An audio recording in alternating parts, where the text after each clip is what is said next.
604 Talk 107.3 FM, WBRP. Mornings with Brian Haldane off and running. Brian here with you. John LaBeouf producing, starting you off at 75 degrees in downtown Baton Rouge. And we're getting you ready for a busy Thursday show. Going to be kind of all over the place today. No real theme to today's show. We'll get a cup of tech gumbo. We'll dive into the legislative session again. We'll talk a little bit about education. We'll talk a little bit about giving. We'll talk a little bit about the big, beautiful bill. In fact, I'll give you the full rundown in just a little bit. But right out the blocks, you know how we start. It's top stories and trending.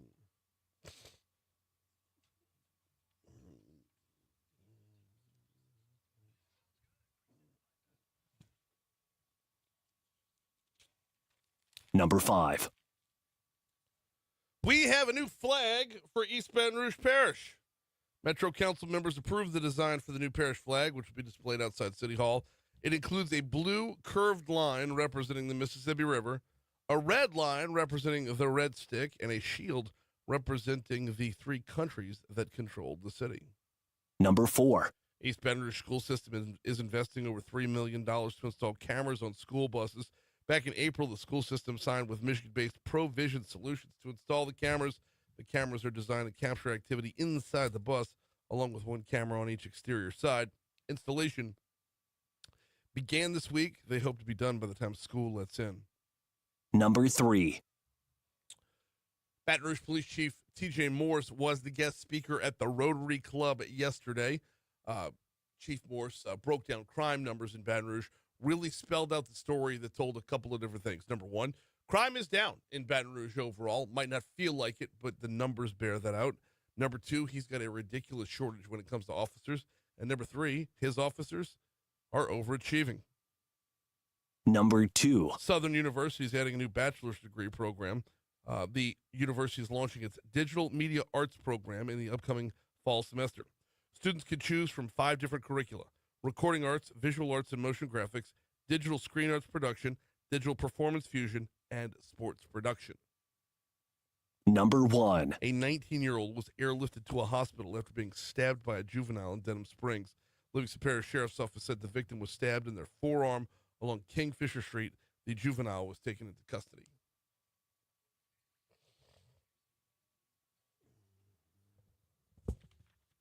What's trending, John? Well, ABC News / YouGov poll published this month shows most Democrats view their party as ineffective in opposing President Donald Trump's policies, which could spell early trouble for their chances in next year's midterms.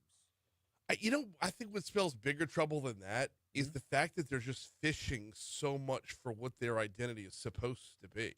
Yeah. Spending millions of dollars on a research project to find out what men want.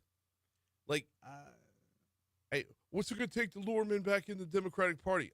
Dude, I tell you what, you define what you are and let the men decide if they want to be your party. Right. Don't say I'm here to lead you, point me where I'm going. That's not a party. That's not a platform. That's not a way to live your life. That's just a money grab. Right. That's saying, what do you want to buy, and I'll sell it to you.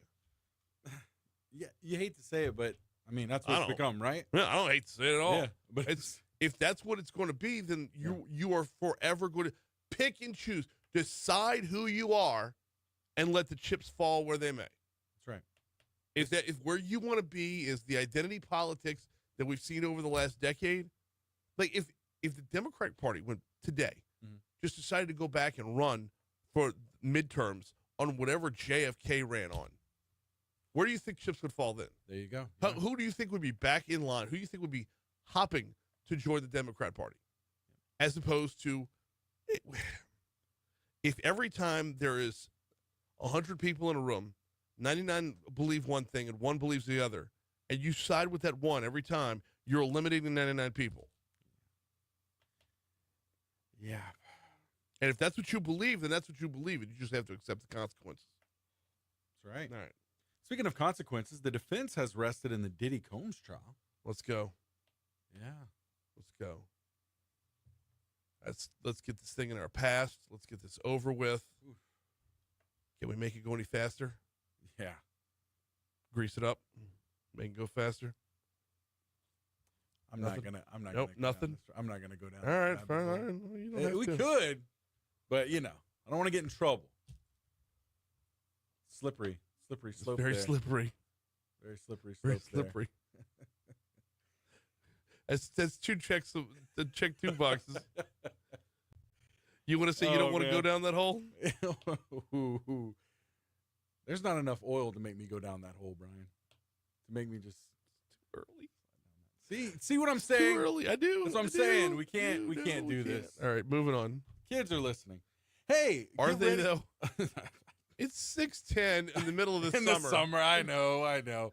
Just any excuse. I don't want to dig myself a hole. We are hyper aware of that during school, Yes. right? We know when the carpool times are. We know when the bus stop times are. Parents, don't be. We're both parents in here. Yes. Don't be mad. No. Hey, get ready for The Social Network Part 2. Aaron go! Sorkin is working on writing a sequel to the movie based off the Wall Street Journal's investigation titled The Facebook Files. Got Aaron Sorkin off the map. Killing it, man. Got him I up really off the enjoyed mat. the first one. The first one was incredible. So more so than the Social Network. I'm just an Aaron Sorkin fan. Yeah. You give me anything Aaron Sorkin, I probably have it memorized. Like, Really? Yeah, that's good. Seriously. All the way back, he launched with A Few Good Men. He had The American President. Yeah. Of course, The Social Network, Charlie Wilson's War. That's just the big screen. Man, yeah, that's true.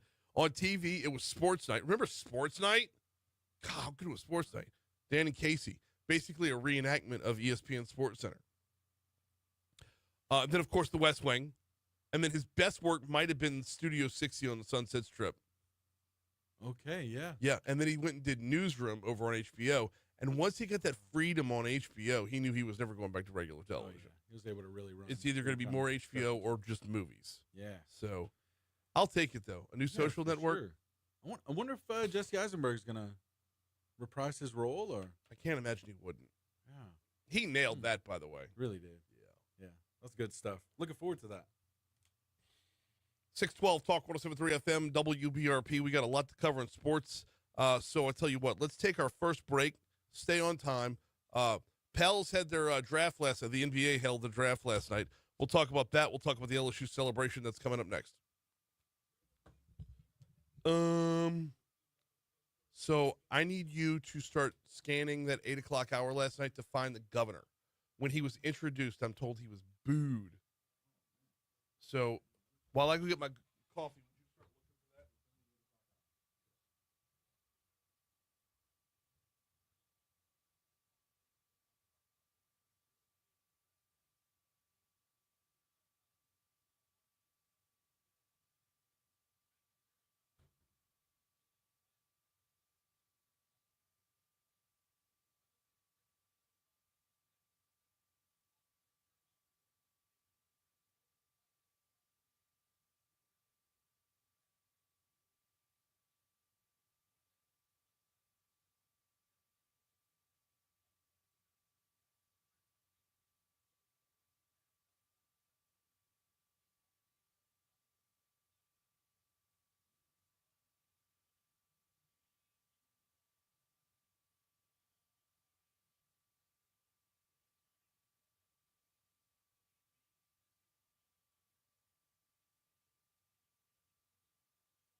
luck yet?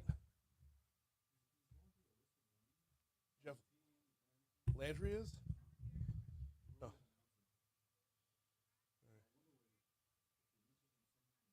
No, he doesn't mention Jeff Landry speaks. You're scanning, listening for Jeff Landry's voice, and then we'll narrow in on when he was introduced.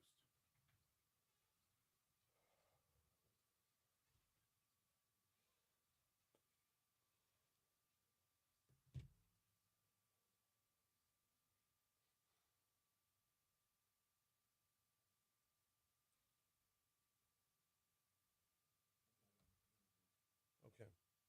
We'll narrow it down when we go into Fox Business. We'll find the beginning. No. Okay, yeah. It's for the next segment. 6:15, Talk 107.3 FM, WBRP, Mornings with Brian Haldane, rolling right along. It is sports time. We're going to do this in reverse order here real quick because the LSU baseball celebration was last night. We're going to get to that in just a minute. But let's start with the NBA. Let's start with the New Orleans Pelicans. The draft was last night. The Pels were picking number 7 overall, and they grabbed themselves a heck of a guard in Jeremiah Fears out of Oklahoma. With the 7th pick in the 2025 NBA Draft, the New Orleans Pelicans select Jeremiah Fears from the University of Oklahoma. So Fears, 6'3", 180 pounds, comes in. He is a point scorer. He is an attacker. He, even as a guard, does get to the rim.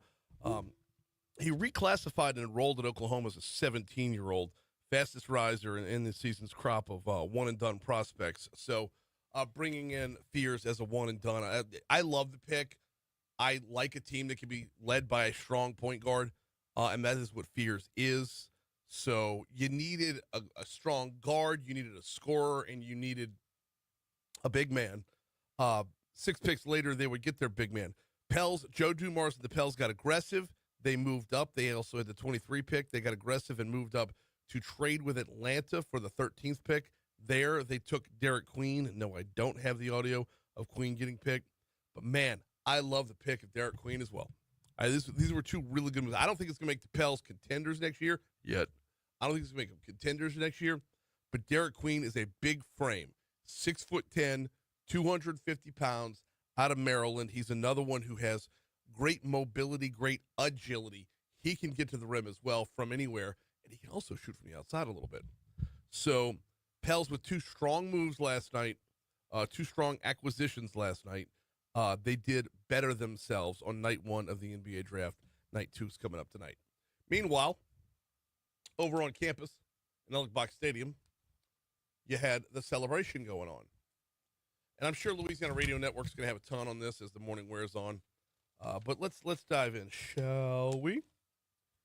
You had a packed house, first and foremost. As hot as it was last night, you did have more people attending the championship celebration than most colleges have for their regular games, and no game was even played. You had Mayor President Sid Edwards is on hand. Governor Jeff Landry was on hand. More on that in a minute.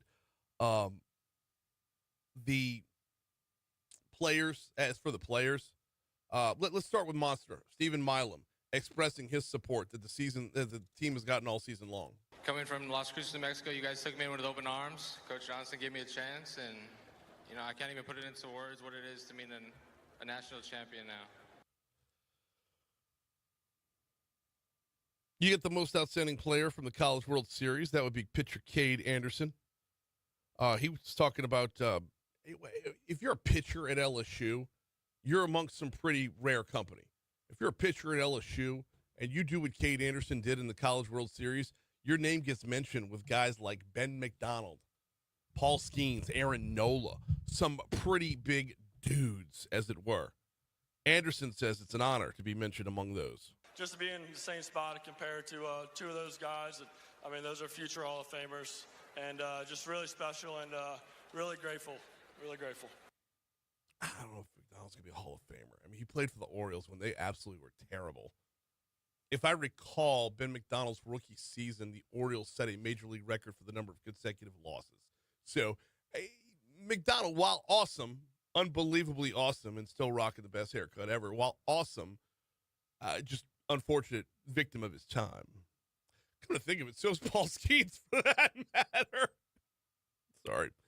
I tell you what, I want to stay on time here. We'll pick it up. We got a lot more audio coming from last night. But right now, here is the Fox Business Report on Talk 107.3.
Can you save that? We're going to play the whole damn thing.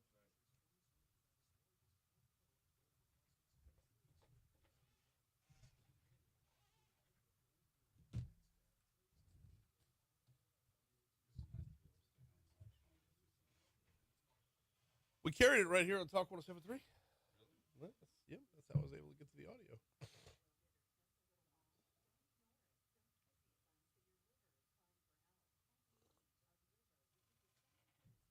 Oh.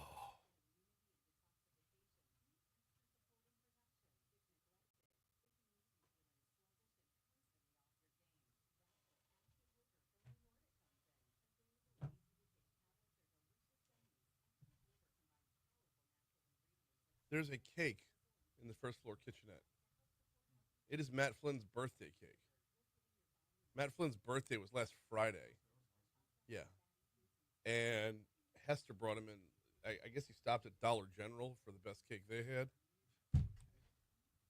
Okay. Oh, it's shit. It's terrible. Help yourself. It's as of tomorrow, that cake will be a week old. Well, no. As of tomorrow, that cake will have been in this building for a week. Yeah. Oh, shit, this is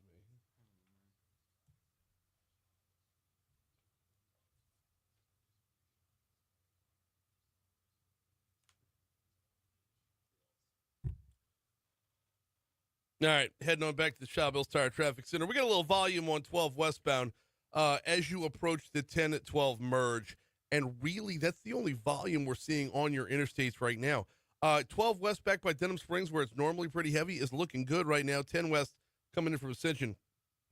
That's always looking good. 10 east coming in from West Baton Rouge. We're golden there. 110 is golden as well. Now, within the city limits of Baton Rouge, or within, the city and parish of East Baton Rouge, we don't have any accidents reported right now. BRPD, EBRSO, nothing being reported right now. However, if we head over to Ascension Parish, as we head over to Ascension Parish, it's looking like there is a lot of backup on Highway 73, Old Jefferson Highway, Highway 73, as you approach Highway 74. So, if you get off at the Prairieville exit onto 73 and you head towards 74, it's basically just going to be stopped right now around Dutchtown High School and then all the way up to 74 from there. I don't know the nature of the stop. I don't know why it stopped. I just know that it's in red on the map, so I share it with you.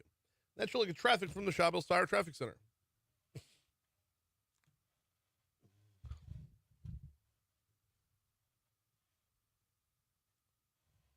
.624 Talk 107.3 FM WBRP mornings with Brian Haldane, rolling right along, right back to your celebration last night of your national champion LSU Tigers. A little bit more from the players. Jared Jones, his performance against Arkansas, that stinger over the second baseman's glove that drove in the winning run, that'll be remembered forever. Most of us remember Bear for leaving the yard more often than not. Jones said that when you were heading into the ninth inning and you were, down 5-3 at the time, team did not give up. This team is very tough and together, and that's something we talked about all year long. And going into the last inning there against Arkansas, we had belief that we could get it done. Now, you had dignitaries out there as well. And, okay, as an aside, I don't know why dignitaries always need to take the microphone at something like this. This has nothing to do with you. Nothing to do with you. If you're the mayor, if you're the governor, if you are an elected representative, leave the sports to the sports, okay? Now, that being said, I was not at the celebration last night. I missed it. I was at a fantastic event over at Counterspace, a little something called Table Story Dinner. And shout out to Kenny Wynn and Laura Sue Wynn for putting this thing on. I got to experience Ethiopia. Me and my wife got to experience Ethiopian food for the first time. It was fantastic. More on that later on. So I didn't get to go last night, but I got a text from our good buddy Moon Griffon showing me a screen grab that says, was at the LSU baseball event. Governor Landry got booed when he was introduced. He looked a bit shocked. I'm like, well, I wasn't there, but I'll find out. And, well, we found out. Was Governor Landry booed when he was introduced in Alec Box Stadium last night? John, play it from where Bill Frank brings them out, and then let it play, and then we'll stop it in a little bit. Jeff Landry.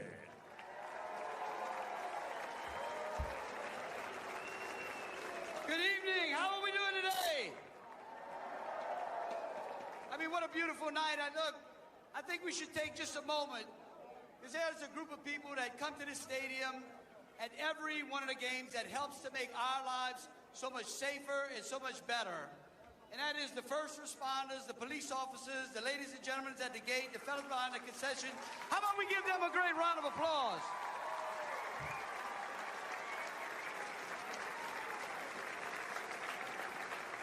Pause it real quick. We'll come back to it in a second. Do you think he was, John, do you think he was booed at the opening? It was a little mixed. There's a smattering in there. Little mixed. I don't want to go through his whole speech. Because, skip ahead to where he says 8 in a row. I don't want to go through his whole speech.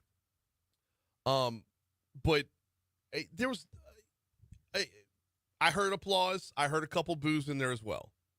But isn't that the nature of things? Isn't that what makes sports awesome? Is there are no politics in sports. You have people on the left and people on the right both love the game. When you are a Republican, Democrats are going to dislike you. When you are a Democrat, Republicans are going to dislike you. You should not expect 100% applause when you get 53% of the vote. This is not a Jeff Landry rally. This is an LSU baseball event. So, yeah, there's a little bit of boos in there. A few boos, to be sure. But you know what? You almost want that. You almost want that because it tells you we're still a pretty balanced place around here. We are not completely one-sided. And, oh, by the way, we're here to celebrate LSU baseball. And the trip to the College World Series, bringing home the 8th national title. Although the governor did have quite the, I don't want to say it's a big gaffe. When you're speaking live, things like this happen. You got it, John? The 8th title? I'm not sure where he says it at, so I'm just kind of skimming through. Yeah. It's towards the end. It is? Yeah. Okay. Tell you what, skip it.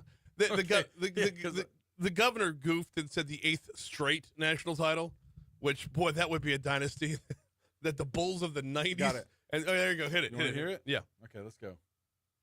Bringing this trophy to Baton Rouge for the 8th time in a row. God In a bless row. you. God bless the people of In the a state row. of Louisiana. God bless LSU. Thank you so very much. Oh, man. You know what? We might have to give him a little bit tomorrow. Joe, by the way, programming note, Governor Jeff Landry is going to be on 8:05 tomorrow. Big day for the governor tomorrow. Big day for the state of Louisiana tomorrow. The second most gravelly voice in America, Robert Kennedy Jr., RFK Jr., going to be in town tomorrow to sign off on State Senator Patrick McMath's bill, the Maha bill. They're going to be at the Pennington Biomedical Research Center for this one, and the governor's going to make a stop right here at 8:05. I just kind of preview the day, talk about what's going on, talk about what went into the bill, why it's important to Louisiana right now. I think the fact that they're going out to Pennington is quite telling. So we will hear from the governor tomorrow morning at 8:05. So we might have to rib him just a little bit. 8th in a row. The Steelers of the 70s couldn't pull off 8 in a row.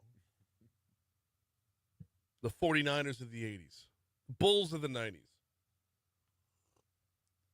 All right. Anyway, let's get back on track. We got news coming up in just a little bit. After news, we're going to have Haggai Davis in for a cup of tech gumbo. Hey, coming up next hour, State Representative Julie Emerson is going to join us at 7:15. We're going to go through her work in the legislative session. She was basically responsible for trying to rebuild Constitutional Amendment number 2. She did a pretty darn good job. That'll be coming up next hour. Right now, though, here's news. Did you see the post going around that named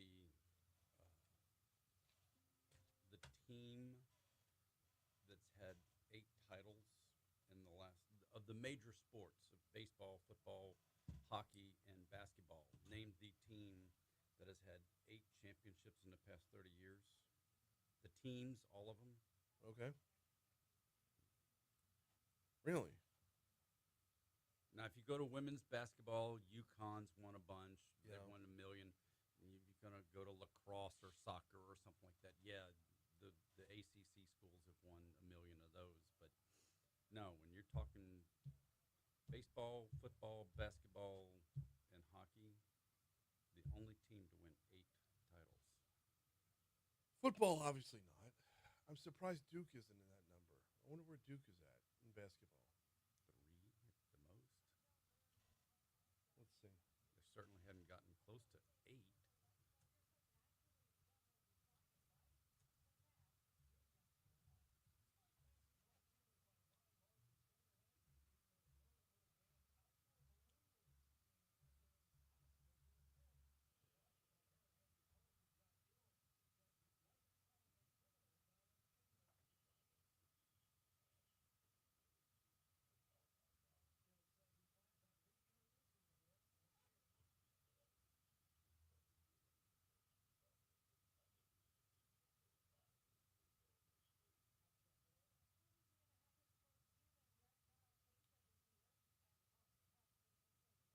Go back to 91, they got 5. Or is it really that many?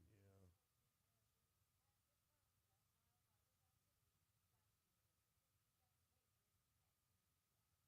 But 91 spills over 30 years. So Okay. Going back to 1990 then. okay.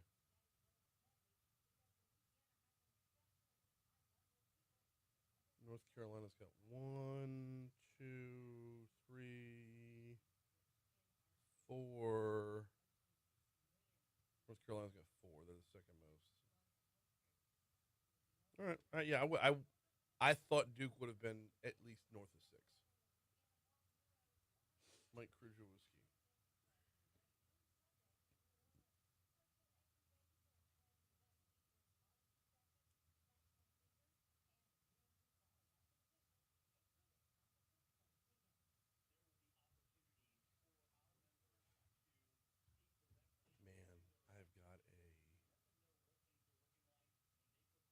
Man, I've got a rant that I can't. I want to do, but I can't because it's just going to fly right past everybody. Like, because nobody else gives a shit on an economic topic that the R Street Institute put on. I finally disagree with the R Street Institute on something. Nan Swift with the R Street Institute talking about why is it that our federal government always bails out farmers when they don't bail out other small businesses? And I'm like, well, I'm a free market economist as well. Like, I believe in free market economics as well. However, I think the people who feed us and keep us literally alive probably deserve a little bit of help along the way to be sustained so that they can keep us alive again tomorrow a lot more than your small business. Look, those who grow things that we eat deserve a little bit more help along the way than your on-demand doggy daycare app. 100% agree.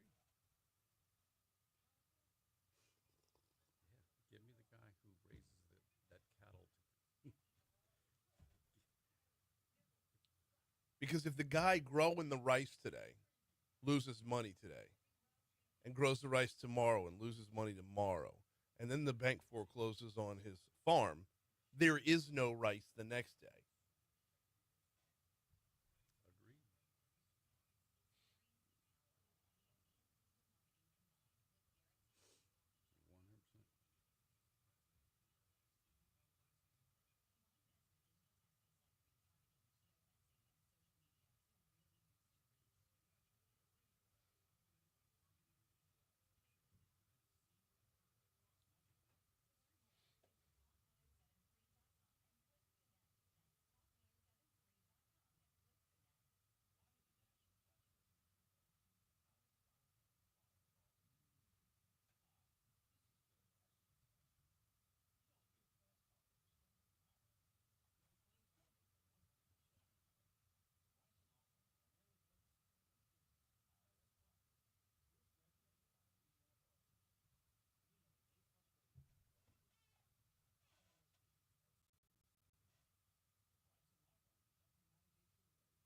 So which one you want to start? You want to start with the moratorium on the AI, or you want to do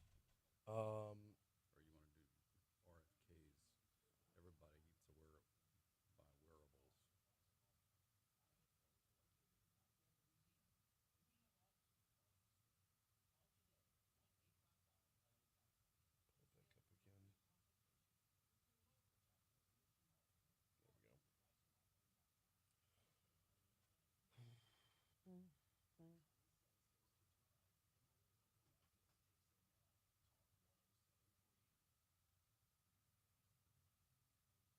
We're always just going to it now. Yeah, yeah.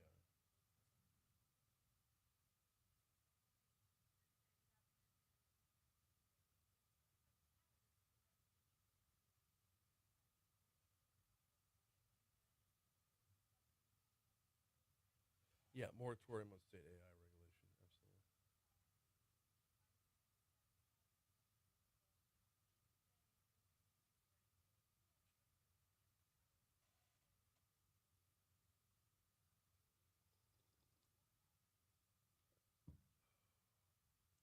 That coffee downstairs on the first floor is flavored of some sort. Some kind of cinnamon thing.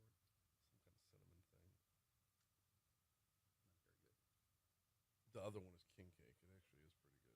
It's a different cinnamon, but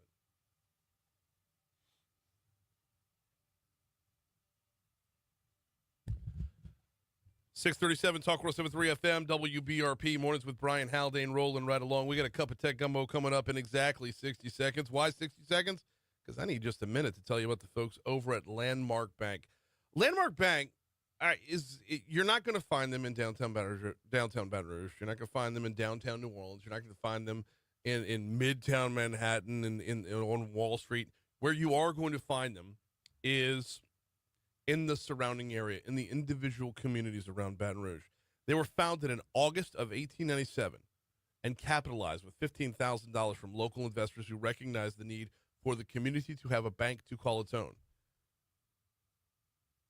In 2025, they remain a community bank. Now, through the years, and I'm reading this right from their website, Landmark Bank has believed that the future of the bank depends on the success and satisfaction of our customers each and every day. And when you stay true to your mission, when you stay true to being a community bank, you can do exactly that because you don't just have a bank, you have a banker. Learn more online at landmarkbank.com. I'm sorry, landmarkbankla.com, landmarkbankla.com. Find out about all the services they offer for both personal or business banking. Find their locations. Get it all at landmarkbankla.com. Time for a cup of tech gumbo. Let's go.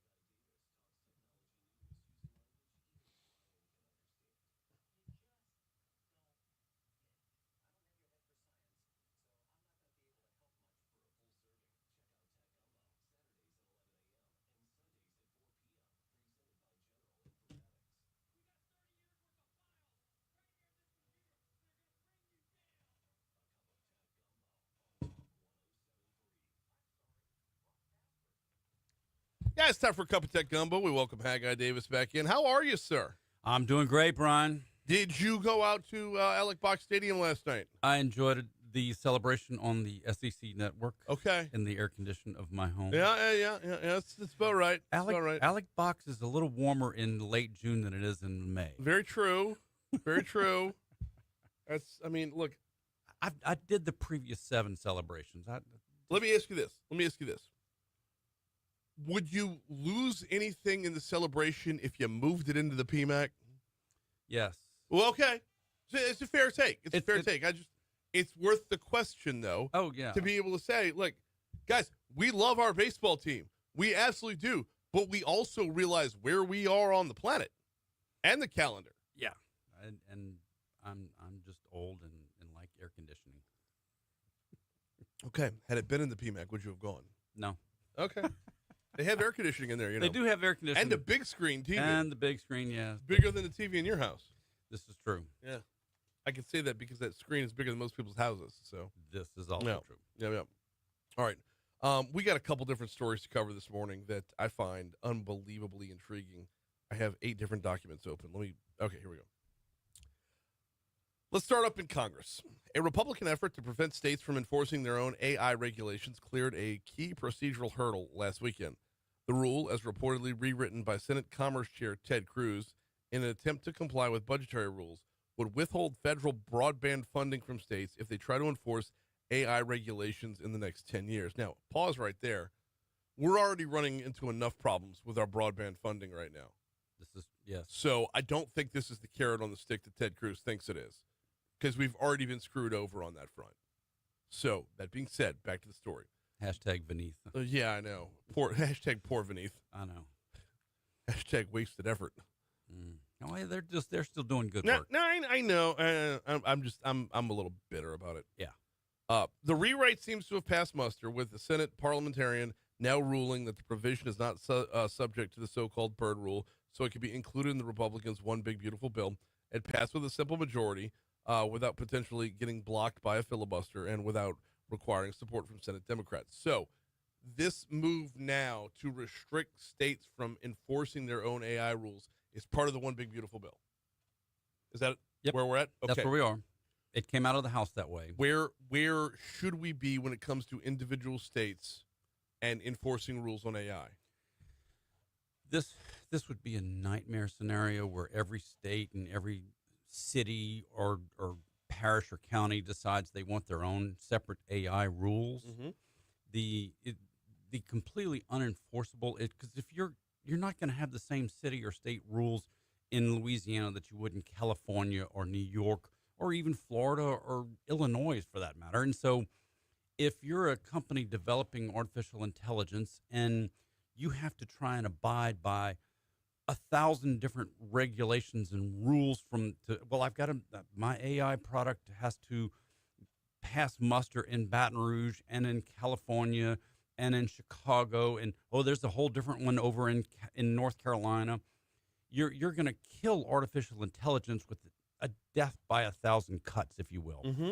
And this is where we really need federal regulation, and not regulation to stifle, but to give some guidelines, put some guardrails up, work within these parameters kind of thing. And we can't let AI just be smothered by too many regulations. Now, there needs to be some federal guidelines in artificial intelligence. Yes. Businesses like predictability. They like to know that here's the rules that I can go out and I can build my product around.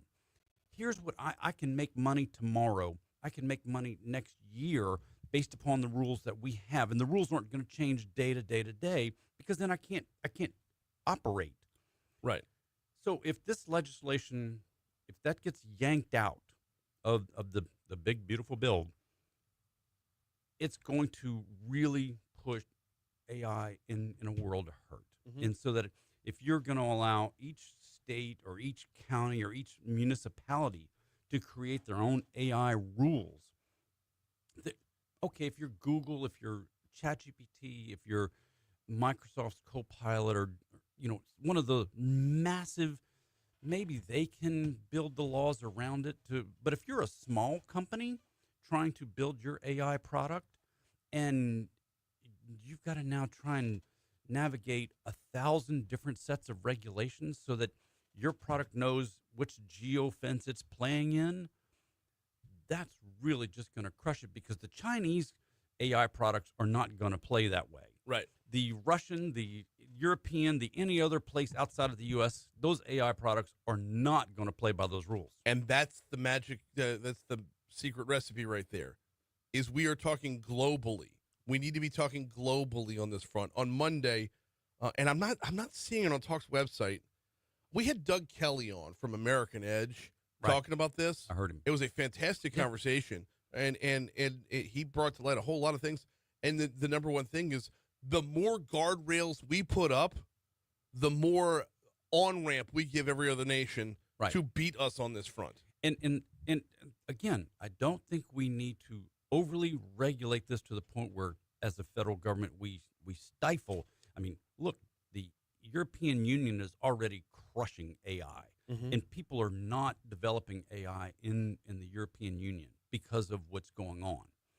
Whereas, or they are, but to nowhere near to the extent that we're doing here in the United States.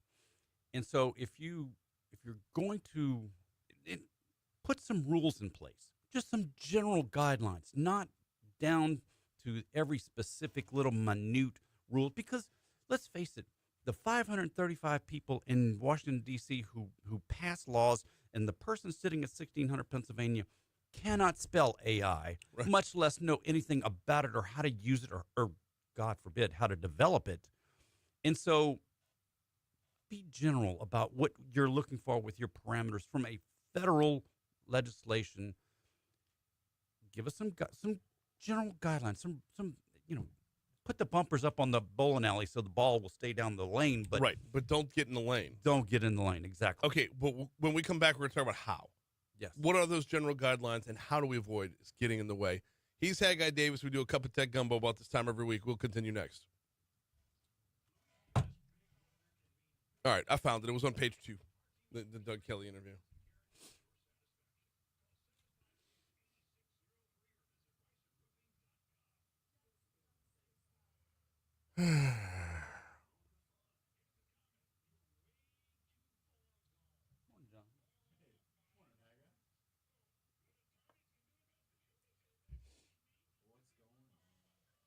Oh, just ready for Thursday. Since it's already a couple hours into it. Well, good morning, Christy. Welcome in, sweetheart.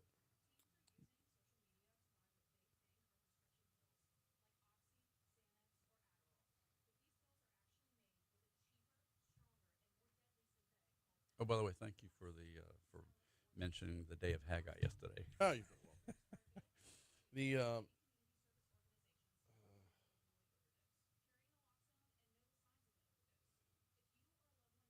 Hey, the clip of the governor, did you save the whole thing? Yeah. Okay. I need you to email it to Moon's producer.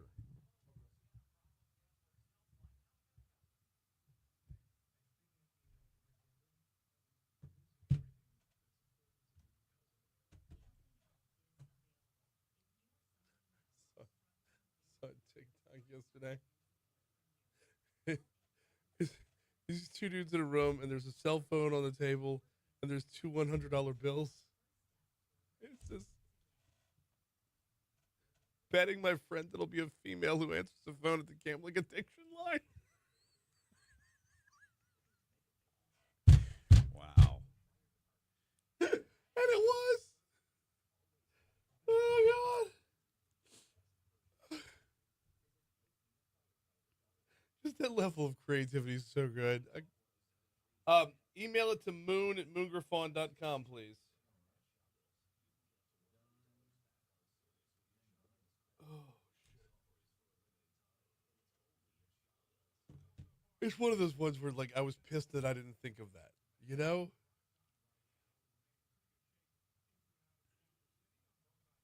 Hey, you ever had Ethiopian food? Ethiopian, no. I've had Botswana. I've had Zambia food. Sorry, I don't know my African geography as well as I should. I know where Ethiopia is. It's just Ethiopia's southeast of Sudan. Yeah, Ethiopia is further north. I've had Ghana food. Okay. Had South African food, but not Ethiopian. So we had Ethiopian food last night. It was so good. Mm-hmm. I was floored with how good it was. Now, you eat everything with your hands. Kind of. Everything was served with this bread they call injari. I think that's how you pronounce it. I think that's what it was.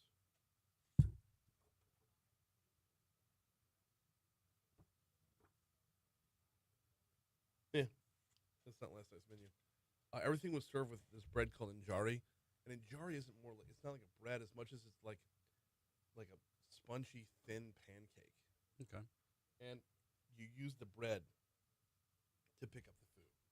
So it's not like here's a handful of, chili oil. But Ghana was a lot of soup-based kind of foods. okay. It was good. So hot. Africa's so hot. Like, why would they have like everything that we ate last night was really, really good, but I can't imagine being productive in the heat after eating any of that. Well, it depends upon what part of Africa. I mean, 'cause Ethiopia is yeah, hot. that's hot. You're in the desert. Yeah. I mean, Ghana was beautiful. It was very green, very, very. I mean, you're right there on the equator. I mean, close to it, and the it was like a lot like being in South Louisiana, except they actually did have some hills, not mountains, just hills. Yeah. Zimbabwe was really cool. I mean, all of them. Just that whole continent was just amazing. I mean, the 7 countries we went to was just such a cool place. I would love to go back.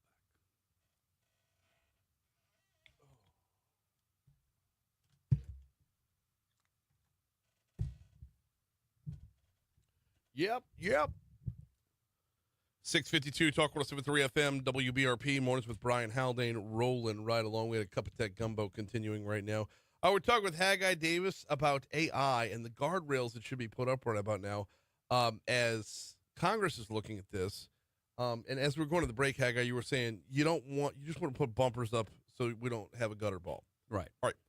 What does that look like? Because that's where we get in the weeds in Congress. That's where those 535 yahoos who absolutely have no idea, like you said, they don't know how to spell AI. Like you mentioned AI to Congress, and I'm like, what are we talking about, man? What are we talking about? Practice? Yeah. Not the game. Sorry, I'm not going to go down that road again. Those who get that joke know that was about to be awesome, and I stopped myself. All right. The cultural references on this show are just worth the price of admission, Brian. Thank you. I appreciate that. Knowing the price of admission is $0, I really appreciate that. That was a really good dig, Haggai. Thank you. All right.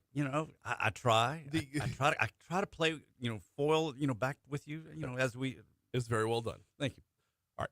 535, Congress and Senate, or House and Senate, they don't know what to do. They don't know what guardrails need to be put up. So how can they set up the rules when you're going to have other nations that are probably going to do a better job of listening to the people that do the developing? So the first thing that should happen is OpenAI, Google, Microsoft, Apple, Amazon, Meta, if you want to bring in Grok, okay? But, the folks from Claude's Anthropic, have those people get together, build a consortium. These are the big players who are doing this. You get some smaller companies involved as well. Have them sit in a room and come up with the guardrails. So that, look, this is what will help us. You give us these guidelines as we're developing this. let the people who are actually developing this technology to make it better, to expand it beyond what it is now, and it's already out of control or amazing, or however you want to describe it, depending upon which way you look at it. Have those people make these suggestions. This is what we need. These are the guidelines that will help us, and then bring that to Congress and say, here's what we think. We're the ones who's swimming in these waters. If you agree with us, then adopt this, and we can all go forward. Do you have any level of confidence that would come to fruition? Yes. No. Oh, they're already doing it for other things. They're already doing these things for cybersecurity reasons. These companies are working together for cybersecurity purposes. Look, those different consortiums happen already. All these people who work in tech, they are quote unquote scientists. They're alphas, yes. Yes, and they have degrees in science. We have a want to get away from that. Look, it's just where we're at right now. We have a want to tell people who dedicate their lives to doing something that you don't know what you're talking about. I saw it on TikTok, so I know more than you know. Right. And yes, the folks who become Dr. Google and want to prescribe medicines and treat people because they read it on the internet, that's not who we need to develop these regulations or these guidelines. We need the people who know what they're doing to make suggestions. I'm not saying that you bring this consortium together. We don't need them to pass the legislation. We need them to set up. Here's the 10 bullet points that we need. Here's the 100 bullet points. Whatever. But this is the general framework that we want to work within. Okay, now, my cynicism about the possibility of this actually happening aside, what should that framework be? I mean, very, very simple, basic rules. Let's say, don't steal someone's identity through AI. Don't commit fraud through AI. And that's it, really. We need some guidelines on generative AI when it comes to audio and video, is what you can do in and around political campaigns, what you can do with nudity and what they're doing to teens and kids and those types of things. We need something that says, hey, you got to pull that back in and slow that part down, because it's going to get really, really ugly. And I mean, we've seen the videos of Joe Biden, helping George Washington off the boat when he's crossing the river at Valley Forge, or right. And yes, while Joe Biden is old enough to have done that, he wasn't that old in the video. Right. Or President Trump shaking Abraham Lincoln's hand. Yeah. Really, I mean, everyone knows those are funny videos, and they weren't really there, but it's funny enough to where you can get a giggle out of it. Right. But if you have in the next presidential campaign, you start creating videos of the candidates, whoever those candidates may be on what side of the aisle, saying disastrous things, and people are going to buy that, or they're going to believe it because they saw the deep fakes. That's fraud. That's fraud. Right, but those are what I'm saying. The deep fakes we've been talking about for years on this, on just you and I. Right. And so, I've been following this vlogging gorilla lately on Facebook Reels. Okay. Yeah, it's a gorilla who vlogs. Nice. Yeah, and I mean, he's really informative, but I'm starting to think he's not real. Every time he talks to me, I'm starting to think he's not real. Was this Coco's son? I don't think he has a name. How about that one for a That's reference? Very nicely done. But, okay, we are to the point where differentiating between reality and fake and real is almost indiscernible if you do it right. If you're not in the room and seeing it with your own two eyes, you cannot believe it if you see it on the internet anymore. Right. At least 60% of all images and more than half of all videos that you see right now on the internet are AI generated. Yeah. And a lot of them are generated in foreign countries that don't like us. And they're created to make us hate each other. So they need to write the guidelines that say believe half of what you see and none of what you hear. Call it the Marvin Gaye provision. I'm in for it. He's Haggai Davis. Get your full serving of Tech Gumbo wherever you get your podcast. And, of course, weekends right here on Talk 107.3 FM. We always appreciate the time, brother. Thanks, Brian. Here comes news, traffic, weather. Hour 2 is next.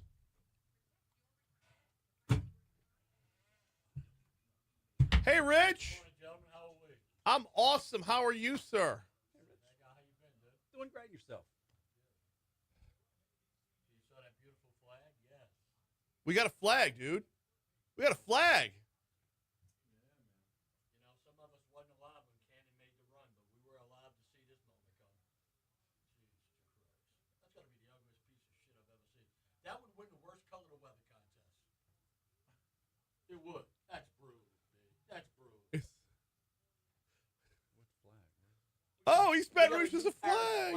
Oh, the parish flag. Yeah. It's got a squiggly line. Yeah, it's got the river flowing across the The cameras and buses, dude, that was good.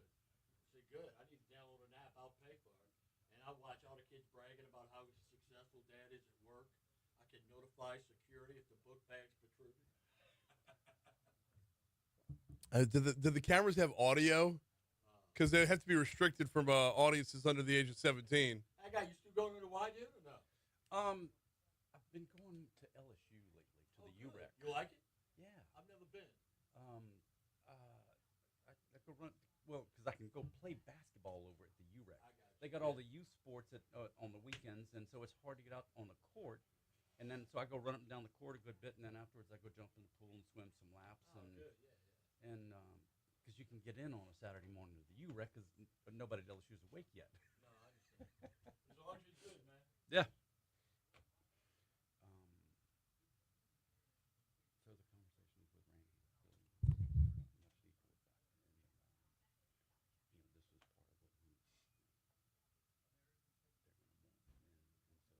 we're going to put together some advertising packages for them.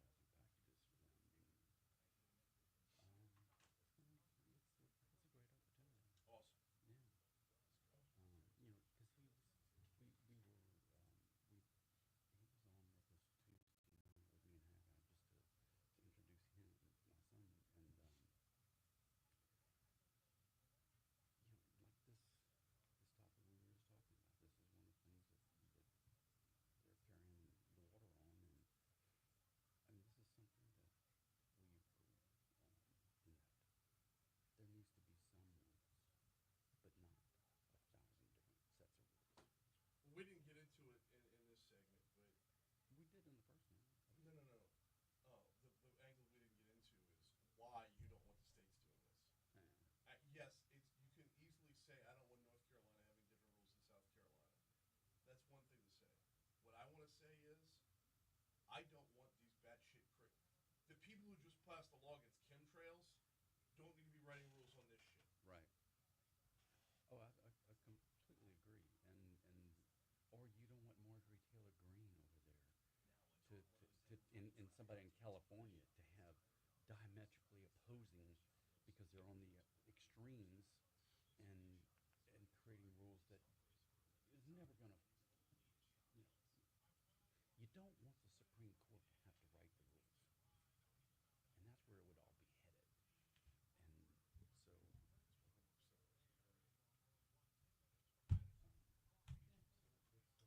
Are you a Blues Brothers fan?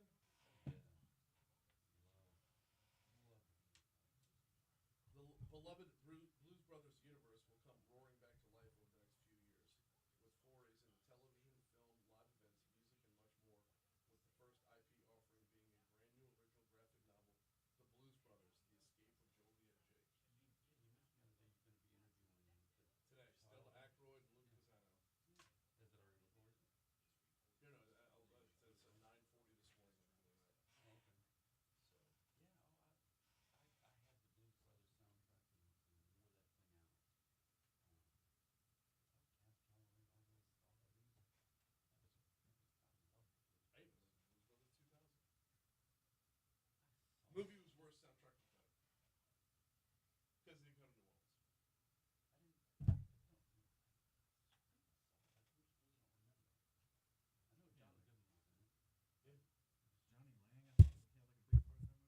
Erica Badu plays the Voodoo Queen. Yeah. I don't know where I'm going to play this interview back. I don't know. It's just fun. But, like, I don't know. Might wait till next Thursday. Coast into the 4th of July, which we're running separate programming on the 4th of July, so I don't have to do another best of, which is awesome. Best ofs take me about 2 hours to do. And they're always the day before a holiday. It's like the building's fucking empty. I'm just the last one in here going, is this worth playing back again? Is it, though? I thought the Chief was great yesterday. Yeah, so did I. Especially the way he opened up. Very emotional. Yeah. About Sergeant Caleb Bosworth? Yeah. It made him real. It made him He's the first one to outwardly give a shit about his officers since LaDuff, who was in the audience. Yeah, he was. Yep. 7:05, Talk 107.3 FM, WBRP. Mornings with Brian Haldane, rolling right along. Hour 2 coming your way right now. Brian here with you, John LaBeouf producing. Thanks again to Haggai Davis for stopping in for a cup of tech gumbo. Always good stuff right there. By the way, I was referencing another interview that I did here. Doug Kelly from American Edge was on the show on Monday. If you go to talk1073.com, that audio is available on demand. However, it was on Monday, so you got to scroll all the way back to page 2 to find it. But that interview is there. When we're talking AI development and who's writing the rules for this, how many rules should they write? I find it to be a fascinating conversation because this is something that we don't have right now. And I don't know that I trust the people writing the rules to get it right. Haggai had a lot more confidence than I did.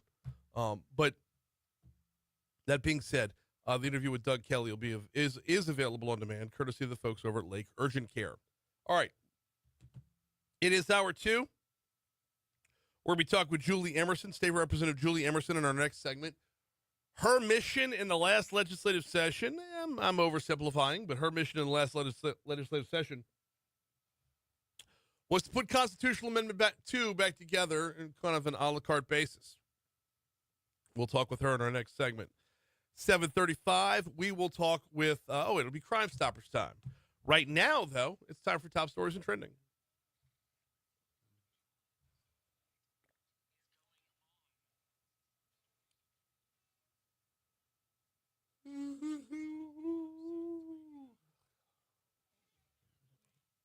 Number 5.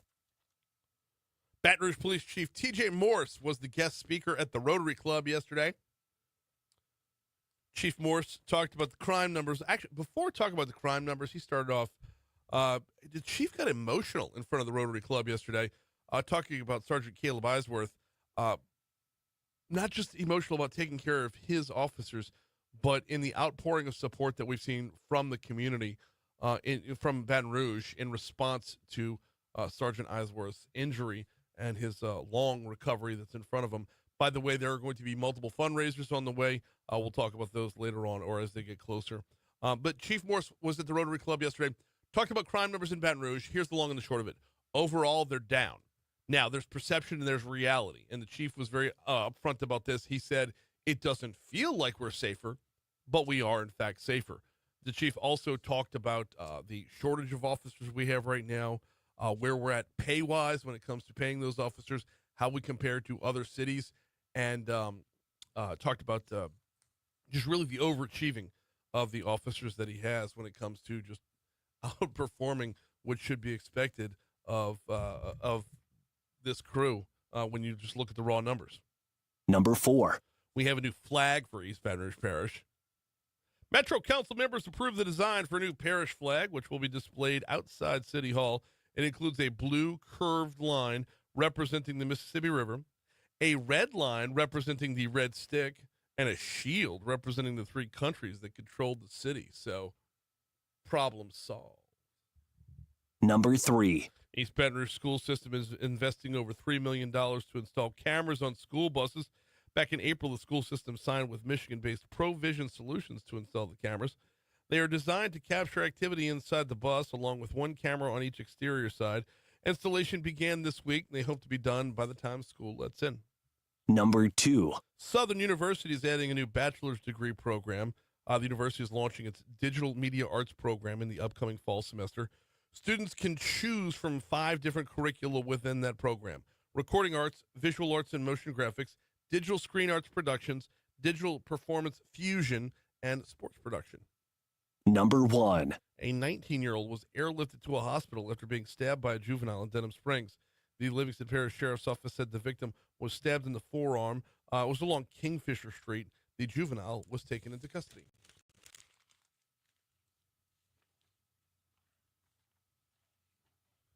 Well, a CBS News and YouGov poll published this month shows most Democrats view their party as ineffective in opposing President Donald Trump's policies, which could spell early trouble for their chances in next year's midterms. You can't lead if you don't know what you believe in.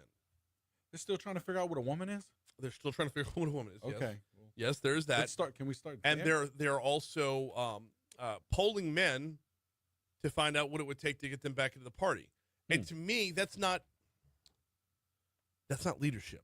Like, okay, I'm not a Democrat. I am a lifelong Republican. I am a Reagan Republican, which is kind of a dying breed these days. But I am a lifelong Republican. I am not a Democrat. All right? Not going to be a Democrat. But if you are running the Democrat Party, you need to come out and say, as Democrats, this is what we believe in. Hop on board or don't. You are not a leader if you ask where you're going. Yeah. And we see that a lot. A lot. A lot. Like, I don't know. What does the mass consensus think? You know what I mean? It's almost like they're not leading. It's almost following. Tell us what you want. Right. And we'll do that thing. Yes. I mean, because if you break it down at that point, it's really just a money grab and a power grab. It has nothing to do with vision. It has nothing to do with principles, and everything to do with who's elected into power. Yeah. I'll lead and who you. collects the money along the way. Just tell me where to go. Right. Right. I'll lead the way. Just cut me a check. Yeah. I'll lead the way. You cut me a check. There you go. I'll do whatever it is you want. You just cut me a check. That's it. Well, the defense has rested in the Diddy Combs trial. In other news here. Fantastic. Yeah. Let's see, in the 7 o'clock hour, we're going to be a lot more reserved about this. Yes. In the 6 o'clock hour is a little bit, nope. We're not going down the pun road again. No. See, I'm very careful. I know. Sun's all the way up in the sky. That's it. Kids might be up. We don't need to be making Diddy jokes. Nope. Moving no Diddy on. Jokes. Moving on. Hey, get ready for The Social Network Part 2. Let's go. Aaron Sorkin is working on writing a sequel to the movie based off the Wall Street Journal's investigation titled The Facebook Files.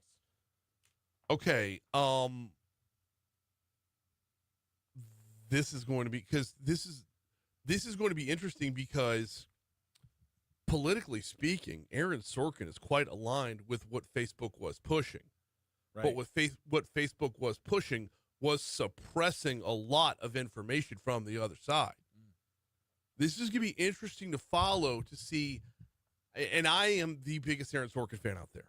I like beyond compare, the biggest Aaron Sorkin fan out there. You give me, and I don't just mean the West Wing, right? Everybody knows the West Wing.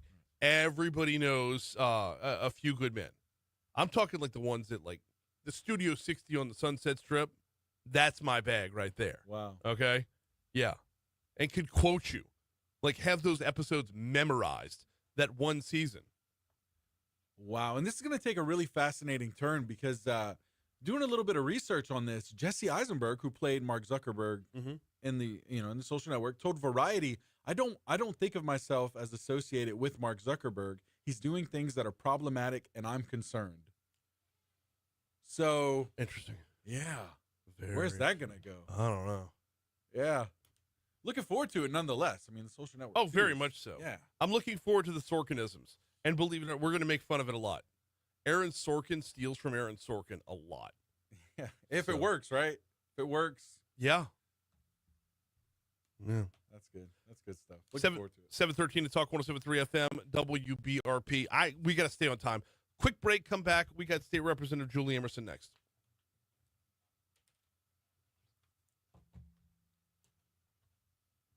You have her number? Oh, I must be here. Studio. Hi, good morning. Yes, ma'am. Yes, ma'am. Looking to have you up here in about another 2 minutes or so. All right. Thank you.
716 Talk 107.3 FM, WBRP, mornings with Brian Haldane, rolling right along. Continuing to unpack the legislative session, which we will be doing for quite some time because, I know it's easy to get cynical when you don't get everything you want, but a lot did get done. Our state legislators got to work, y'all. And for 2 solid months, they pumped out quite a bit. Joining us now is State Representative Julie Emerson. Julie, good morning. Welcome back. How are you? Hey, good morning. It's always great to be with you. Love having you on. You got to work specifically. You were kind of unofficially tasked with putting CA2 back together. Let's talk about it. Walk me through how you approached this session and what you wanted to accomplish. Yeah, so, interestingly enough, this was technically a fiscal session, but everybody kind of laughed a little bit and said it's really the special session on insurance reform, which rightly so it needed to be. Mm-hmm. But we did do a lot in Ways and Means. We actually had 102 bills in committee, which is the most, which is expected during a fiscal session. But there were some cleanup bills on some of the changes we made in November. There were some attempts to roll back some of it, which for the most part we stopped. But we did, we talked a lot about the constitutional amendment back in March, which you and I spoke about a couple of times in interviews. Mm-hmm. And so what we did this session, obviously that failed. And the majority of feedback that we got from people is, hey, I really liked some of the concepts in it, but it was just too much altogether. So I heeded that advice and I went back to the drawing board and we tried to pick out some of the more popular items and some of the things that people really wanted in that and bring them back as single issue amendments, which we did on the teacher pay raise front as well as the inventory tax front, trying to phase that out on the local level. So Representative Gerald Deshill actually did the inventory piece. Of course, we were limited to 5 bills this session, and so we kind of had to spread them out a little bit, non-fiscal bills. But anyway, so I did bring back the constitutional amendment to make that debt payment to the teachers' retirement fund. And I want to be very, very clear. We are not taking money away from teachers' retirement. We're actually giving it money and paying down that debt. And then with the savings that will be recognized at the local level and actually the state level from, of course, not having to make the debt payments moving forward and also saving in interest. The locals will be tasked with giving the teacher pay raise, and it is a mandate. They have to give the pay raise with the savings, and we ran the numbers, and we're actually going to be able to do $2,250 instead of $2,000. Recognize a little bit more savings there, so they'll get a little bit more of a raise. And of course, I've stated multiple times I'd love to see us get to the Southern Regional average in teacher pay. I think we should at least do that, and so this is one step to get there. We're talking with State Representative Julie Emerson about some of the work that she got done during the legislative session. Let's stick with that pay raise, $2,250. So when you did the side-by-side math, I was curious as to how that was, on a one-to-one basis, how was the savings going to translate into the raises? $2,250 is where it came out. That's actually better. Yeah, it is. And there are going to be a handful, I believe our best estimates, somewhere between 4 and 9 districts that are going to come up a little bit short of that. Mm-hmm. And so we're going to supplement that in the MFP from the state level because the state's also going to recognize savings. And so we want to make sure that every teacher, anyone who is currently receiving the stipend, you will get this pay raise. So there was some question on charter school teachers, especially in Orleans because they're all charter district. So everyone will be seeing this pay raise, whether or not it comes from the local level or supplemented in the MFP on the state level. But the state portion to cover the districts that fell short and all the charter districts is roughly about $15 to $20 million, which the state's going to recognize way more savings than that. There was also some question about there was a sub-fund of that constitutional fund that we were using to pay down the debt. That was used for some components of early childhood. So we have guaranteed in a separate statutory companion that will also be backfilled to the tune of around $11 million. But the state's going to recognize a little over $200 million in savings when we make this debt payment. So we'll be more than able to cover that shortcoming. What about the rest of what was in Constitutional Amendment 2? How much were you able to put back together, and how far, because I know a lot of it didn't move all the way down the field, but how far down the field were you able to move it to where we can continue to pick up the ball and carry it later on? Well, I've really always believed in Constitutional Amendment 2 that there were three main components of structural reform that I felt like we needed to get across the finish line. That debt payment to TRSL Yep. to enable the teacher pay raise was one of them, of course. The component to allow the locals to opt out of the inventory tax or phase out the inventory tax was another one because, right now we were the only state that had a corporate income, a corporate franchise, and the corporate inventory tax all together for our businesses to pay. So we did eliminate the franchise tax, so that'll be gone starting January of next year. So this is the last year that anybody will owe the franchise tax. Very regressive tax for our businesses, and it was really a detractor to business. And so that went away. We're bringing back the constitutional amendment to allow the locals to phase out the inventory tax. And then, of course, we lowered the corporate income tax because we were actually the highest in the Southeast, which it didn't really attract a lot of business and investment to our state. So I think we accomplished a lot on that side. And then the third piece of the constitutional amendment that I brought back was to combine the budget and revenue stabilization funds, and that would allow right now the revenue stabilization fund is populated by any corporate collections over $600 million. And for the past several years, we were dumping over $1 billion into that. So that would allow that recurring $1 billion to flow into the state general fund. And then I also had some rate reductions attached to that on the income and sales tax side. That ended up not making it all the way through the process for a number of reasons. But I'm still very interested in trying to bring that back. I think there was a lot of sentiment out there to see kind of, where we fell out with a lot of the changes that we made in November to make sure that number was still going to be around $1 billion. But I think maybe after a year of seeing the collections, maybe we'll be able to bring that idea back. We got State Representative Julie Emerson with us talking about the legislative session that was. Before we pivot over to the insurance front, because I want to get your take on a couple of those bills as well. Before we pivot over to the insurance front, I want to talk about you wrote HB 2 and 3, so you were basically in charge of capital outlay. I know everybody talks about the budget, but when it comes to capital outlay, that is time-consuming, Julie. How much of your session was eaten up by those two?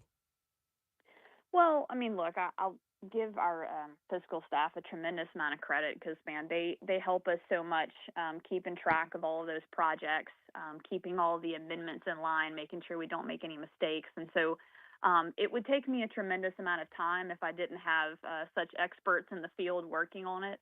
So they're a huge help. But, I'll say in my second year of doing that bill, I think that at least the members of the House, obviously, that, I work directly with some of their local priorities, they've kind of learned kind of how I operate now.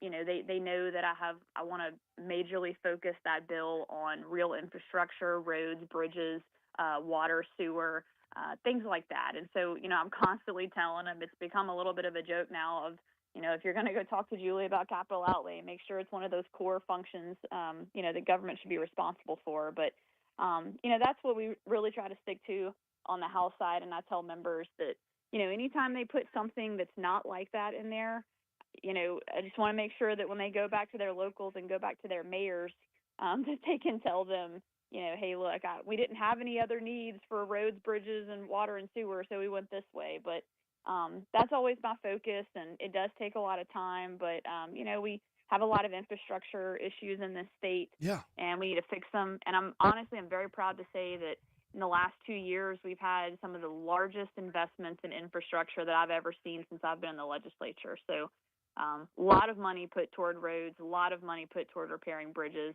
I think people are starting to see the fruits of that labor, and they'll see it even more in the next fiscal year. Is that going to translate into cutting down the backlog from DOTD? Yeah, absolutely. And so that's another thing that, I mentioned the Revenue Stabilization Fund earlier. And so since that's still locked up in the Constitution, what we've been doing every year with the 2/3 vote is taking that money. And frankly, there's still roughly $3 billion in the Revenue Stabilization Fund right now. but all of the recurring deposits that go in every year, we've been removing and using on one-time projects of infrastructure. So we've really been investing billions in infrastructure and road projects in the last couple of years, and that does help cut down on the backlog. Absolutely. Just as a very, very quick, tutorial here, the difference between HB2 and 3 is what? Because they're both capital outlay, but they cover different things. Yeah, so HB2 are the actual projects. All HB3 does is give us the authority to bond out, because of course, HB2 is a bonding capacity bill, and so it's bonding out projects over what's traditionally supposed to be a 5-year period. Obviously, some of them take longer, but it just gives the state the authority to do that and bond it out. It's mostly a formality bill. Gotcha. We got about 2 minutes left with State Representative Julie Emerson. Let's pivot over to insurance because, as you alluded to at the beginning, this was kind of the unspoken special on insurance. Yeah. What were your takeaways of what got done? Yeah, look, I'll say this. There obviously has been a lot of conversation back and forth. You've heard the governor make comments. You've heard the insurance commissioner make comments. But at the end of the day, we absolutely did the largest amount of tort reform bills and probably the largest leap of tort reform in state history. Can we do better? Absolutely. Do we need to do better? Absolutely. But I was really overwhelmed. I'm sure you probably had Emily Chenevert. I think she even co-hosted your show one morning talking about the bill that she passed with modified comparative fault. I can tell you a few months ago, if you would have told at least some of our attorneys in the room that we were going to pass a modified comparative fault bill, they wouldn't have believed you. So that bill in itself is monumental. I think it'll cut down on a lot of these frivolous bodily injury claims. And so, I think that bill alone can probably lower insurance rates in the next couple of years. But, look, it's unfortunately a very complicated process with the relationship between insurance companies and the government because, we mandate that people have auto insurance on the auto side. If we didn't, unfortunately, that would make rates go up as well. But it's this relationship between government and a private industry, but it's something that we require of citizens. And so we have to work with them to create a better environment. And in my opinion, on the auto side, that's with legal reform, because that's where most of those cases end up. And so, we have to create this environment where a private industry will come in and give our citizens better rates. So it takes a lot of back and forth of working with both sides, and, they're trying to make a profit, and trial lawyers also trying to make profit. So, legislators are tasked with working with those two entities to try to make sure that we do something that's good for the citizens of Louisiana. And, it's complicated, but I think that we did some of the most monumental reform the state has seen, and I hope we continue it because our citizens deserve that. Did we do enough to see a reduction in rates? I believe so, but unfortunately, when it comes to the insurance industry, when we make structural changes and reform, it takes them, a year or two to watch how that's going to affect some of the lawsuits and things like that for them to start lowering the rates. And so, I know on last year when we did several property insurance reform bills, we've seen at least 11 more companies writing policies in Louisiana, and that's key. That's what we're trying to do. We have to attract more insurance companies here because that helps spread out the liability for them, but also creates more competition with rates. Competition reduces rate. Yes, it is. Absolutely. Last one before we get you out of here, John. We're going to run long by a minute. Last one before we get you out of here. State Representative Julie Emerson is our guest. Okay, we're a little bit more than a week removed. We're 2 weeks removed from the end of the legislative session.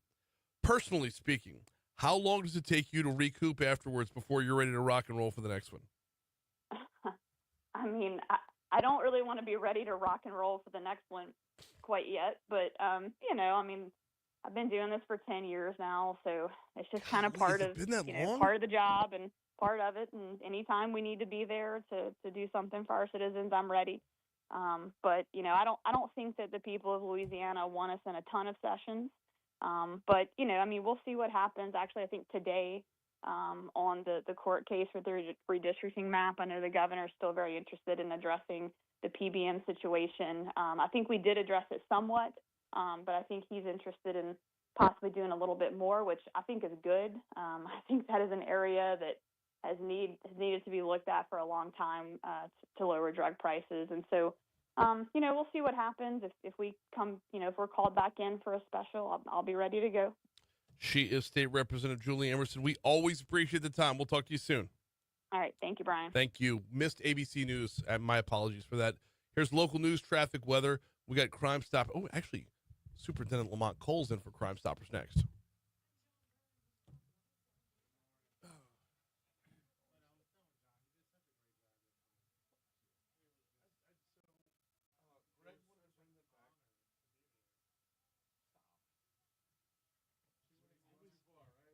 No, the compliment was nice, and then you got to go overboard with the sarcasm. I have not seen a chief of police emotional like that since Liddell.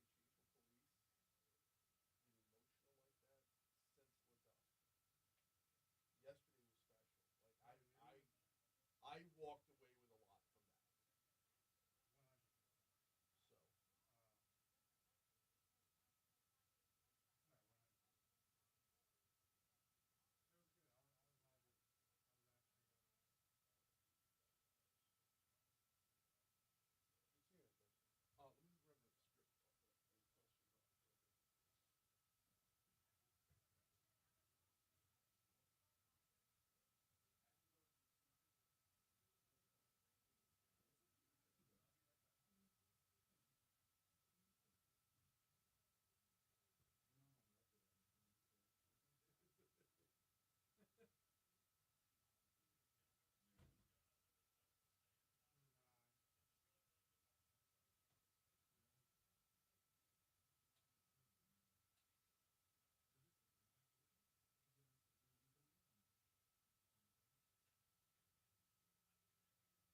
All right.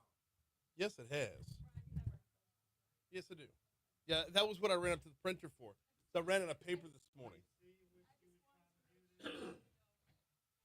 I know. I understand.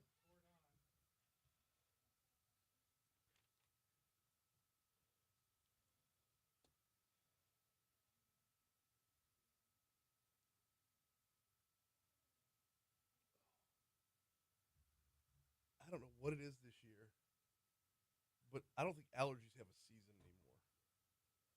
I just, oh.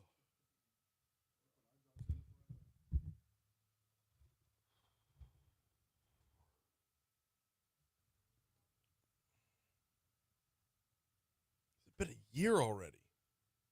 Almost. I started on August 5th. Unreal.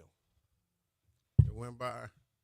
You know, in the grand scheme of things, when I step outside the school system bubble, it went like that. Yeah, it did. But inside of it, Oh, I bet. it was, it was a lot of long, long days. Long. Starting at 6, ended at like midnight. 737 Talk 107.3 FM, WBRP, Mornings with Brian Haldane, rolling right along. Getting to Crime Stoppers in just a second. Do need to remind you, tomorrow is Foodie Friday, and Foodie Friday all summer long, brought to you by the Louisiana Beef Industry Council. You can learn more about them at beefitswhatsfordinner.com. Beefitswhatsfordinner.com. Beef providing you protein, providing you iron, providing you 10 vitamins and minerals, providing you fuel for your body through every stage of your life. That's why we celebrate beef from Memorial Day to Labor Day. And the people of the Louisiana Beef Industry Council bring it to you every Friday. Tomorrow, I believe we got the head chef from both Bally's and the Queen. Yeah.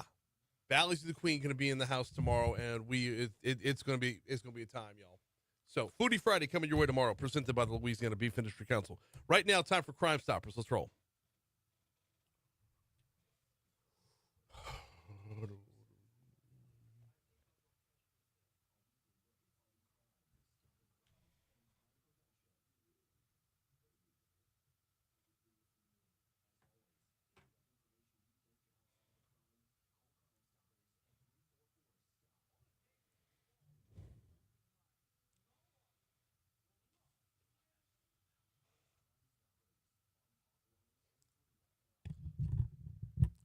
Yes, it is time for Crime Stoppers, and every so often the folks at Crime Stoppers hand off to the folks at iCare. And today the folks at iCare are handing off to our EBR school superintendent. That would be Lamont Cole. Superintendent Cole, welcome back, man. How are you? Greetings and salutations. I'm doing, better than some, worse than the rest. Let's start off with this. It's been a minute since you've been in, man. It's been a while. You've been a busy guy. You used to invite me every now and then when I was on the city council. I still invite you. I just can't keep up with you anymore. Yeah, it's managing the school system is a lot, and I love it. Why? So I want to start there. When you were on the council, I knew where to find you. Yeah. Now that you're heading up the schools, you're everywhere. And you made an emphasis of that when you started. Absolutely. And you kept through it the entire first school year. Absolutely. So hands-on presence, physically, boots on the ground at the different schools. Absolutely. We're going to get into that in a little bit. But let's start off with the overall, wrapping up your first school year, man. Tell me about it.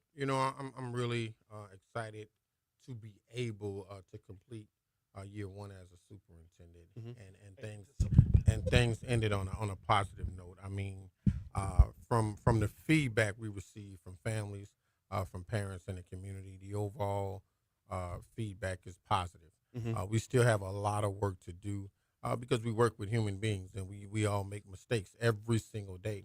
It's just a matter of trying really hard to teach the adults as well as the students and families not to make the same honest mistake twice. And so, as we move through the school year, we have to keep our goals in mind, which is to help our kids learn at high levels so that they can achieve and accomplish their dreams and their goals, graduate with opportunities from high school. So just really excited to be able to do the work. Made a lot of tough decisions in year one. Simply because I believe it's important for our children to have what they need now. And some of those decisions were based on what I know students need, based on being in school buildings every day, talking to students, talking to families, talking to teachers and school leaders to determine what is best. Oftentimes, if you are in a leadership role like superintendent and you operate from the superintendent's office, you very seldom really understand the pulse and heartbeat of what is happening in schools. And for us, in an education institution like EBR school system, the work happens in the schools. And so for me, that's where I need to be, and that's where I try to be every day. A lot of work still to be done, but there were accomplishments in year one. Talk to me about the accomplishments. I think, this is something that doesn't get talked about a lot, but it is a huge accomplishment, and it was reestablishing a positive relationship with the state superintendent in Louisiana Department of Education. Cade Brumley is a phenomenal leader of state education. And so for me, it was really important to establish a relationship with the State Department and align our work with what the State Department does. That's a huge accomplishment. Well, and the state's showing results. We're moving up the Exactly. rankings, 49th to 32nd. Man, that's Absolutely. So one of the first things I did was meet with him one-on-one. Mhm. And then I took my team to meet with his team a number of times throughout the school year. And we aligned ourselves on the work.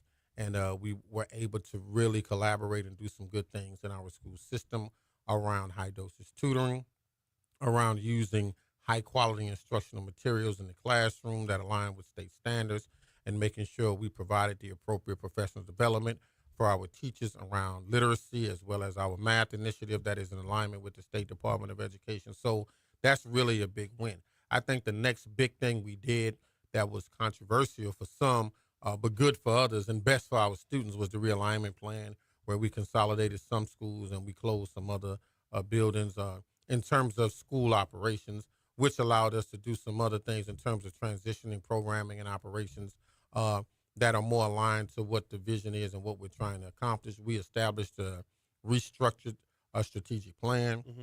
We added security and safety upgrades in our schools, as well as right now we're launching cameras on our buses.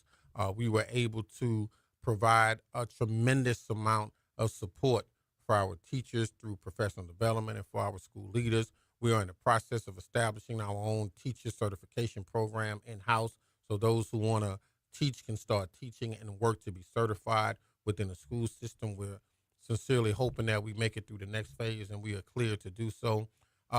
We have adjusted start times. We piloted start time, delayed start times at 2 high schools and earlier start times at 4 high schools. We established 2 foundational learning centers where the grade configuration is going to be pre-K to 2, so that we can really lock in on those foundational skills by putting 2 educators in the classroom with those kids, using a model that we've seen at a number of private institutions in the city, like U High, like Dunham, as well as at Mayfair Lab, which we operate. And so we've done a lot of good things. We put district level staff in school buildings every day.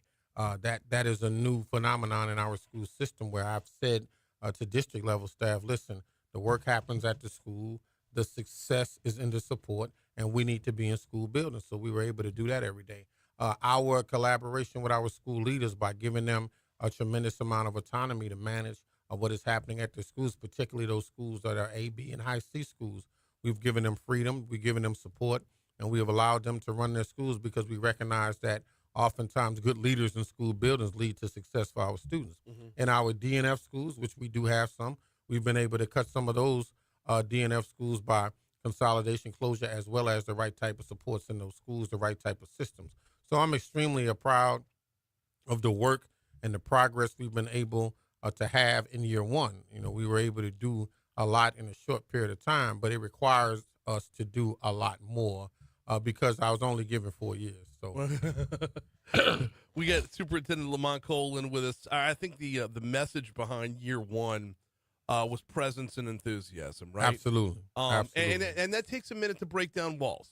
It takes a minute for them to believe you, for teachers and students alike to buy in and say, okay, this guy's legit. He's here and he has our back. That takes a while before you can actually get through there, right? Now, we're probably in that period right now where you're starting to see people get it, but I don't know that it's translating to numbers yet. So is year two about perseverance? I mean, year two is about cohesion, right? Okay. Year two is about everyone in the district understanding what the vision, what the mission, and then how we do the work. And so that's what year two is. And, you know, and our motto going into year two is the success is in the support. And so how do we determine what supports we put in place to help our teachers, to help our school leaders, so they can then support and help our students? And so we are realigning a lot of our systems and what we do. We want to make sure, number one, teachers know what is expected of them in terms of their profession and what they're supposed to be teaching our children. And then we want to make sure students know what is expected of them in terms of what they need to know and be able to do as a result of their learning. And then how do we go about providing the right type of supports for the kids? Intervention, acceleration, and then when we start talking about where kids are and then where we want them to grow, we have a new accountability system coming from the state, and so things are changing. And so just being aware of the new accountability system and then making sure we're doing the right things to ensure that there's going to be success. Safety is always going to be priority number one. So I'm excited about, our purchase of weapons detectors to deploy in our schools after hearing from so many of our students and them saying they wanted those type of technologies in their schools so they could feel safe. So just excited about the connectivity, the communication, and then the transparency. We tried extremely hard as best we can to be transparent in our efforts to provide support for all of our staff and students and families. That transparency can get tough when on a day-to-day, there's not a whole lot to tangibly report, right?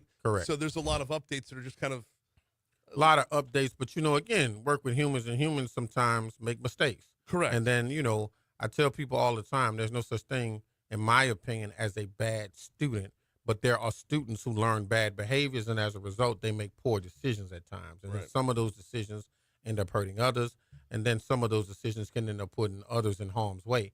And so we have to respond to those things when they happen, and oftentimes those are the things we respond to in the media. And I've tried to be transparent when those things have taken place in our schools. And I'm happy to report that because of some of the structural decisions we made and changes we implemented throughout the course of the year, we saw a huge drop-off and decline in some of the negative behaviors or the poor decisions students were making. And I have to attribute that to the work of our school leaders and district leadership in terms of providing support, and then setting expectations and engaging with our students more. So going to schools, talking to students. And once students, faculties, and staff started to understand we were going to be boots on the ground in schools, we started to see a change in terms of operations at schools. Listen, I visited all of our schools at least twice last year. Many of our schools I visited 10, 11, 12 times just based on their proximity to where I was traveling to and traveling from.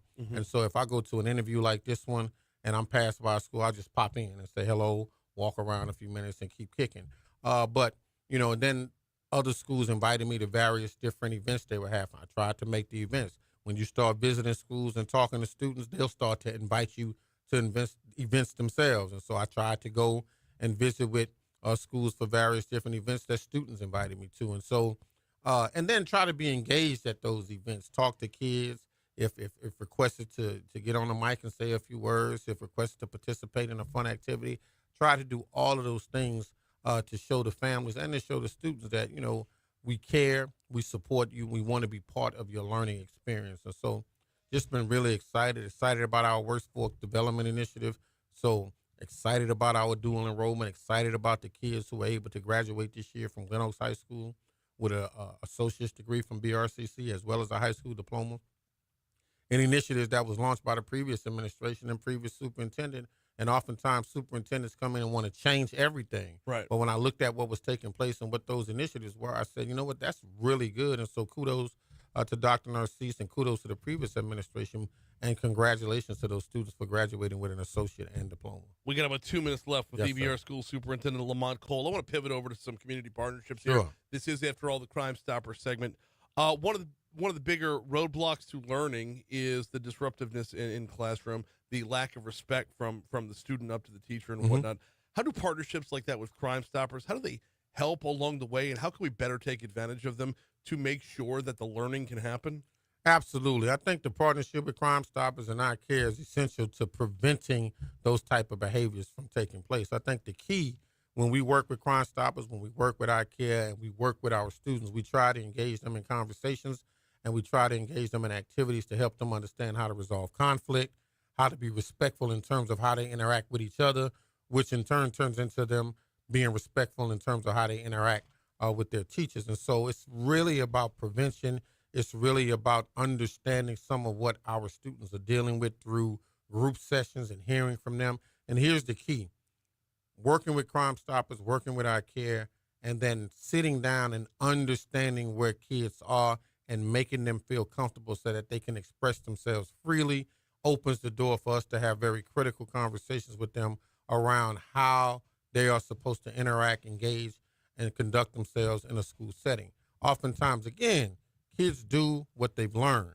Right. And so when we see kids being disrespectful, oftentimes it's because they've been allowed to be disrespectful in the environment they're coming from. Because in the environment they're coming from, their behavior may not be seen as disrespectful. Mhm. And then when they show up at school, we want them to be and conduct themselves a certain way. So sometimes we have to think about how do we teach them that.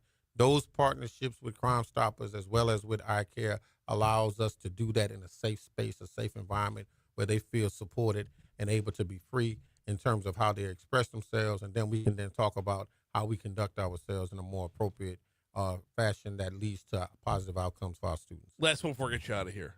How does the superintendent wind down over the summer? You a beach guy? I've been to the beach this Okay. year. My wife and I were able to take a vacation as the school year ended. I'm taking my kids on vacation at the end of this month for 4 days, and they want to go to a water park. Okay. They don't want to go to the beach this year. They want to go to a water park, and so I can't see you as a water park guy. I'm a huge sit on the beach, drink out of the umbrella drink, the drink with an umbrella in it, with a big bucket hat on, and I don't want to move. That's the Lamont Cole I have in my mind right there for yes, sure. Indeed. All right, man. Well, strong first year. We're looking for more out of you next year. The Thank bar you. only goes up from here. Thank you so much. And I want to thank the community, the families for all of their support. And listen, to those of you who've not made happy, listen, I'm making decisions we believe to be the best for student outcomes. And so in making those decisions, there will be some level of adult inconvenience, but please know we're always trying to do what we know is best for our kids to be successful. I always appreciate the time, sir. We'll talk to you soon. Yes, sir. Quick break. Coming back next. I know I talk a lot, man. Umbrella. Wait. No. It's always such a good back and forth. Hey, as soon as the year was over, this is 2 years in a row now. Dr. Brumley has brought me down to the teacher leader summit. I did 2 days down there. Yeah, I was down there. I had a whole team, like over 100 staff. To see that level of energy at a time, and look, my mom's a teacher, my wife's a teacher. Like, to see that level of energy and passion at a time where they should be dead to the world. Yeah, They should exciting. be in hibernation right now. And like It was exciting. it was They did a really good job this year. yeah. And then look, Yeah. God help the French Quarter to let Yeah. all the women loose. Yeah, it was exciting, and his team did a really good job. It's of a very, creating- very well run event. Yeah, creating an atmosphere of excellence. So I was excited to be there. Yep. Thank you a lot, man. Appreciate Bring me you. back at the start. We'll course. talk about the kickoff. Good to see you, man. Take care. Oh, my pleasure. You going down? I had the paper in front of me. I don't think I looked at it once. No, yeah, I had it. I showed you.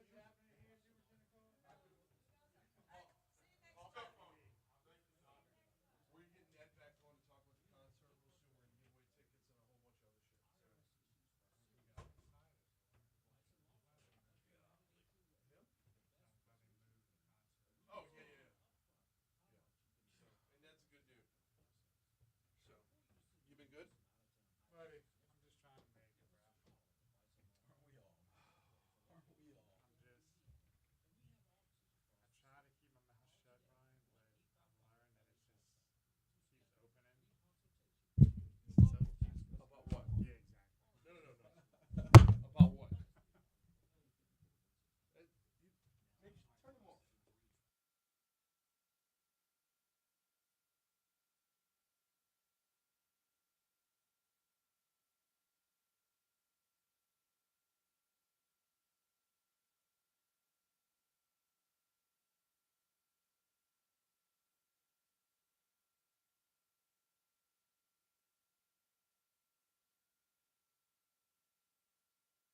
757 Talk 107.3 FM, WBRP, Mornings with Brian Haldane, rolling right along. Ran long with Lamont Cole right there. Don't care, man. The energy being pumped into the EBR schools right now. He had a solid first year. Now, it's going to take a minute before that translates into numbers, right? It's going to take a minute before we start to see Baton Rouge moving. He said we had some DNF schools. It's going to take a minute before that translates. And the hard part for Lamont Cole is going to be next year when the focus has to remain. The perseverance has to stick. He said cohesion was going to be the word of the year for next year. I can see that. Cohesion, yes, and not getting unstuck.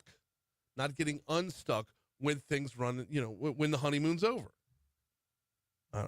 Good stuff. I'm pumped up. All right, John, you throw out those sound bites. We're not going to have time for it. We are a week and a day away from the 4th of July. What you doing? You firing up the grill? Doing a little cooking? Might I suggest hitting up your groceries at Mathern's? Might I suggest hitting up the Mathern's Rewards app to do so? Why? Because you'll earn cash towards more groceries every time you shop. And the Mathern's app is good at all three locations. They're downtown on 3rd Street. They're in the Nicholson Gateway Shopping Center. And then the OG Baton Rouge location, they're back, y'all. Highland Road, just west of Kenilworth. Got all kinds of deals going on right now. Ground beef's $3.99 a pound. If you're doing burgers, they've got you set there. If you're doing chicken, how about chicken wings? $1.99 a pound, leg quarters, 99 cents a pound.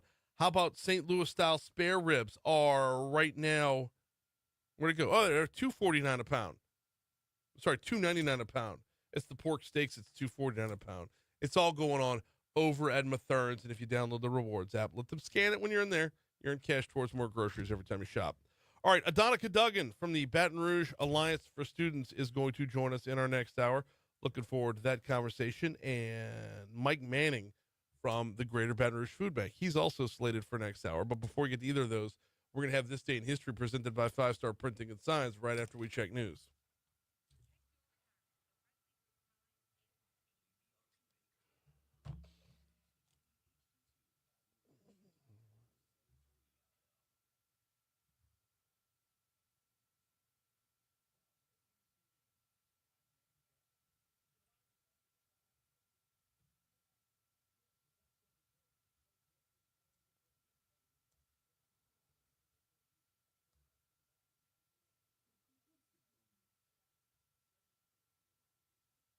Bunker Busters?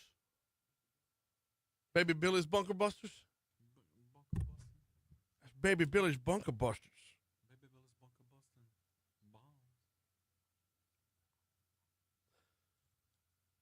bombs. Oh, my gosh. Whoop, there it is. Hop in. Email just hit. The email just hit. Reserve. Register. Y'all.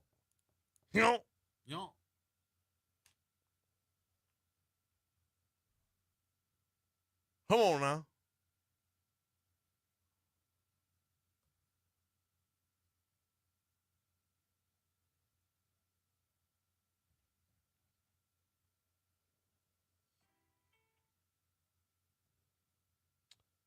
Piss.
What's happening, Facebook? I've been negligent this morning, and I apologize.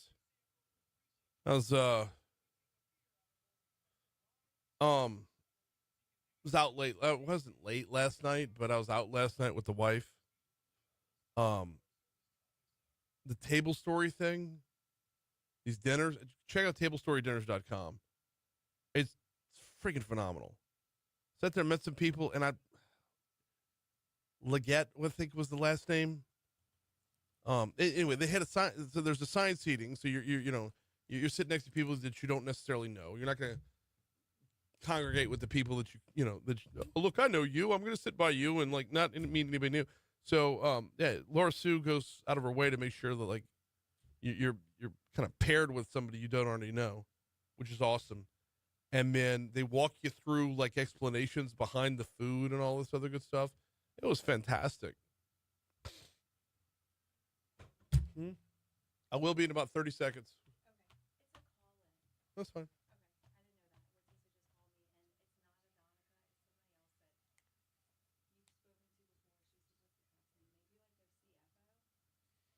That's fine. Okay, I'm good. Just let me know the name. Because I was teasing Adonica all morning. I said, yeah.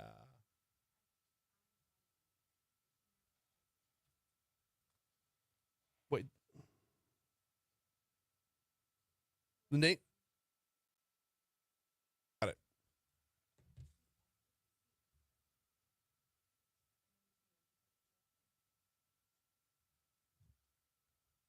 No worries. My pleasure. Thank you.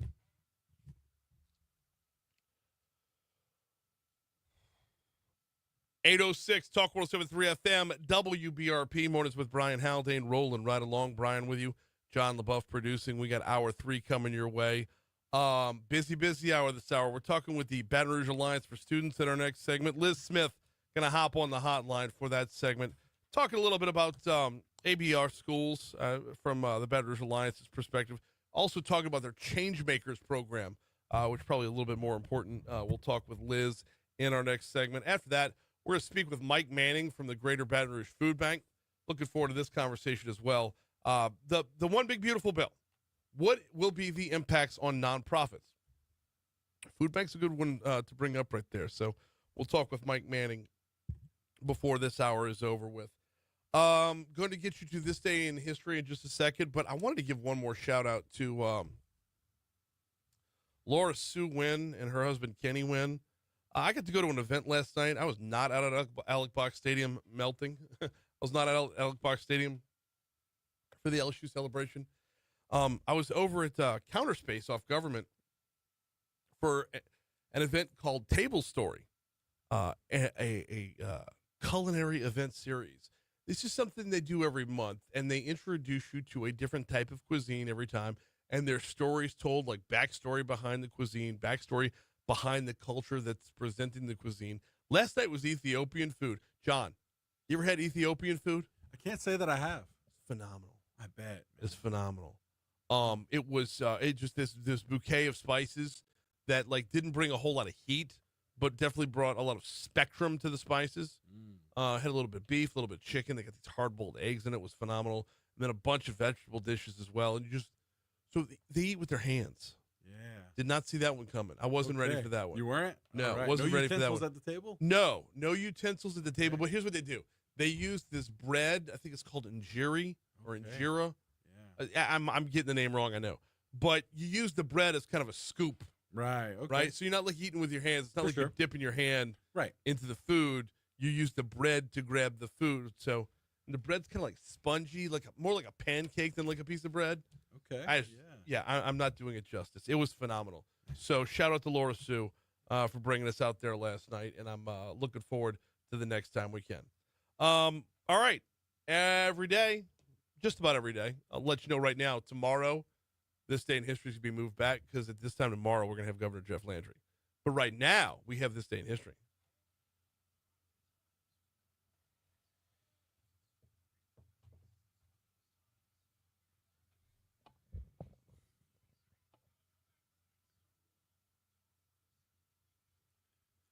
Taking it back to 1894, where Carl Benz of Germany receives a U.S. patent for gasoline-driven automobiles.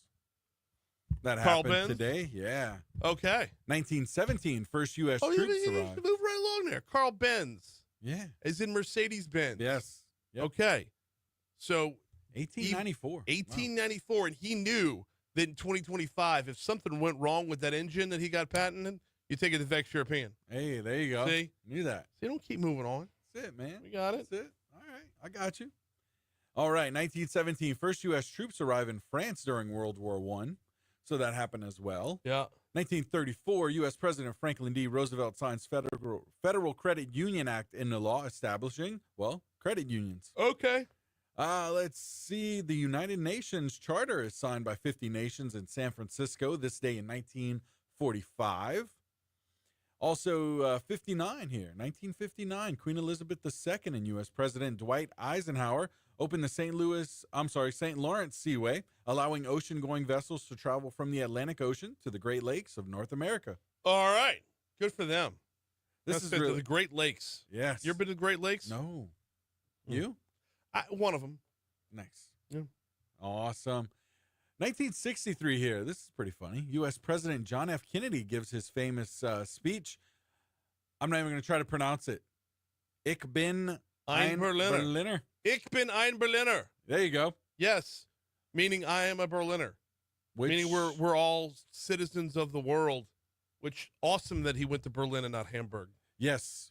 But it actually also may mean I'm a donut. Really? Yeah. Okay. Yeah. 1977, Elvis Presley appears in concert for the last time, for the last performance of his career. Really? Yeah. Right. Market Square Arena in Indianapolis, Indiana. Oh, that sucks. Yep. You're Elvis Presley. You're Elvis freaking Presley. Mm. Everywhere you've played. You had the Vegas, you were Vegas. Yeah. You had Aloha from Hawaii. And the last place you play publicly is Indianapolis. Oh, It's a bit of a bummer, right? what a letdown. Man. Yeah. You know what wasn't a letdown? This comedic masterpiece, Stripes, 1981, came out today. Love that. Yeah, it's Another good stuff. John Candy movie. Yeah. Why we've been He on a was just the John best, Candy kick? man. I don't know why. He was the best. Yeah, no. Absolutely. Let's see. 1993. U.S. launches a cruise missile attack targeting Baghdad's intelligence headquarters in retaliation for a thwarted assassination attempt against former President George H.W. Bush. Let's go. Yeah. Oof. Anything else on this day? No, I wouldn't. Whoop. No, we don't. I don't have anything else from this day. Okay. I got birthdays, man. Actually, well, Yeah. say there's nothing else on this day. No, that was it. That was it. You hit it. Okay. Birthdays here. Nick Offerman. Well, maybe you had it. I'm sorry. I was distracted during there. Did you have Harry Potter and the Sorcerer's Stone? No. Came out today in 1997. Wow. That was 97? Philosopher's Stone. Wait, also called Sorcerer's Stone. Anyway, Harry Potter and the Philosopher's Stone came out this day in 97. All right. All right, birthdays? Birthdays, Nick Offerman, of course, Yeah. Parks and Rec. Another Parks and Rec actress, Aubrey Plaza. Oh, I don't know why I'm okay. stumbling over that. Let's see. I'll tell you what. Also Shannon Sharp today as well. Yep. You got Shannon Sharp was born on this day. You got Ariana Grande born on this day. She disappeared quick, both figuratively and literally. Also, in the sports world, you mentioned Shannon Sharp. There's a whole lot from the world of sports born on this day. Derek Jeter was born on this day in 1974. Yes, Michael Vick, who let the dogs out, was born on this day in 1980. Rudy Gobert, who gave the entire NBA COVID, was born on this day in 1982. And how about this for obscure New Orleans Saints? Jumpy Gathers and Buford Jordan, both of them born on this day. Jumpy in 1960, Buford in 1962. Good stuff. Good stuff there. Let's see. Pretty slow. I don't know about your end, but slow days here in deaths. Really? I mean, Beth Chapman. You remember that dog, the bounty hunter? His wife. Really? She passed away this All year, right. 2019. Let's see who else I got here. Really? I don't know. I mean, Francisco Pizarro. Okay. Whoever that is. I've got a couple from for you Isadora. that died on this day. Let's go ahead and start with Roy Campanella, baseball player Roy Campanella died on this day in 1993. And then we also had, where did he go? I apologize. I'm on 3 different pages right now. Oh, former Senator Strom Thurmond died on this day in 2003. And King George IV was the only other one I had. I do need to go back to birthdays for a moment of personal privilege. Yeah. Today is my dad's birthday. Oh, wow. So, yeah. Awesome. Yep. Good stuff, man. Good stuff. National days? I got nothing. National Work From Home Day. Sure, why not? Why not, man? Yeah. Bit late for that. We've been in studio for a few hours now. I know. But shout out to my wife who's killing it from there. Okay. 8:15 Talk 107.3 FM WBRP. We are due up for a quick break. Of course, This Day in History brought to you every single day by Danny and his team at 5 Star Printing and Signs. You know where to find them. All right, they're in Denham Springs, just off Range Avenue on Aspen Square, right next door to Big Mike's. If you know where Big Mike's is at, you know where 5 Star's at. And if you need directions, call them. 271-4096, 271-4096. Why am I calling Danny and 5 Star Printing and Signs? I got an answer for that question, and it's a simple one. Take a look at any printed material you have in your office. Is it time for an upgrade? Is it time for a refresh? Now, take a look at anything that you might want your branding on. You might want your logo on. Merch is huge right now.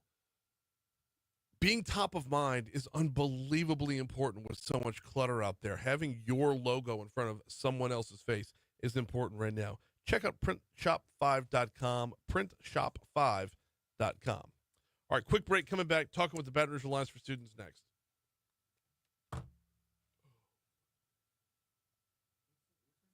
Liz Smith.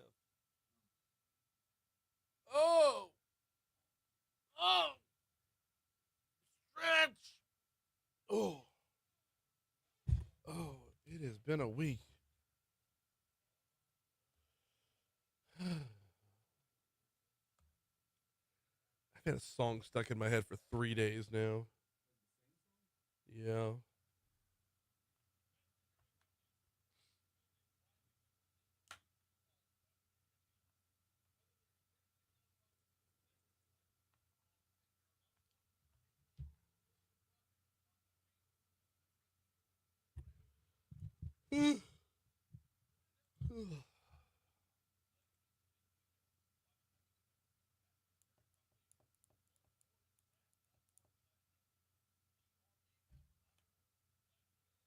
I gotta get through this.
Ooh.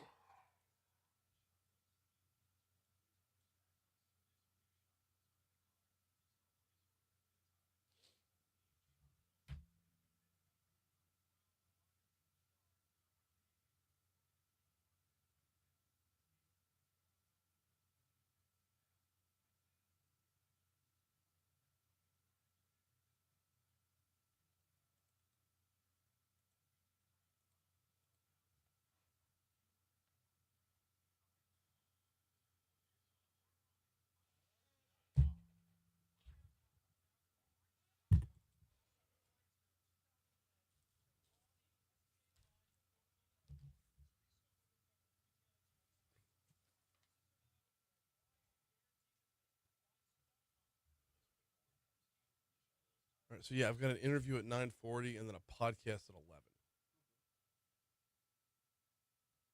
I think it's 11.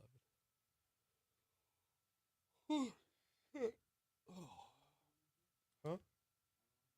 No, I'm gonna have her come in tomorrow because I got a press conference to go to. I wanted to learn how to cover press conferences.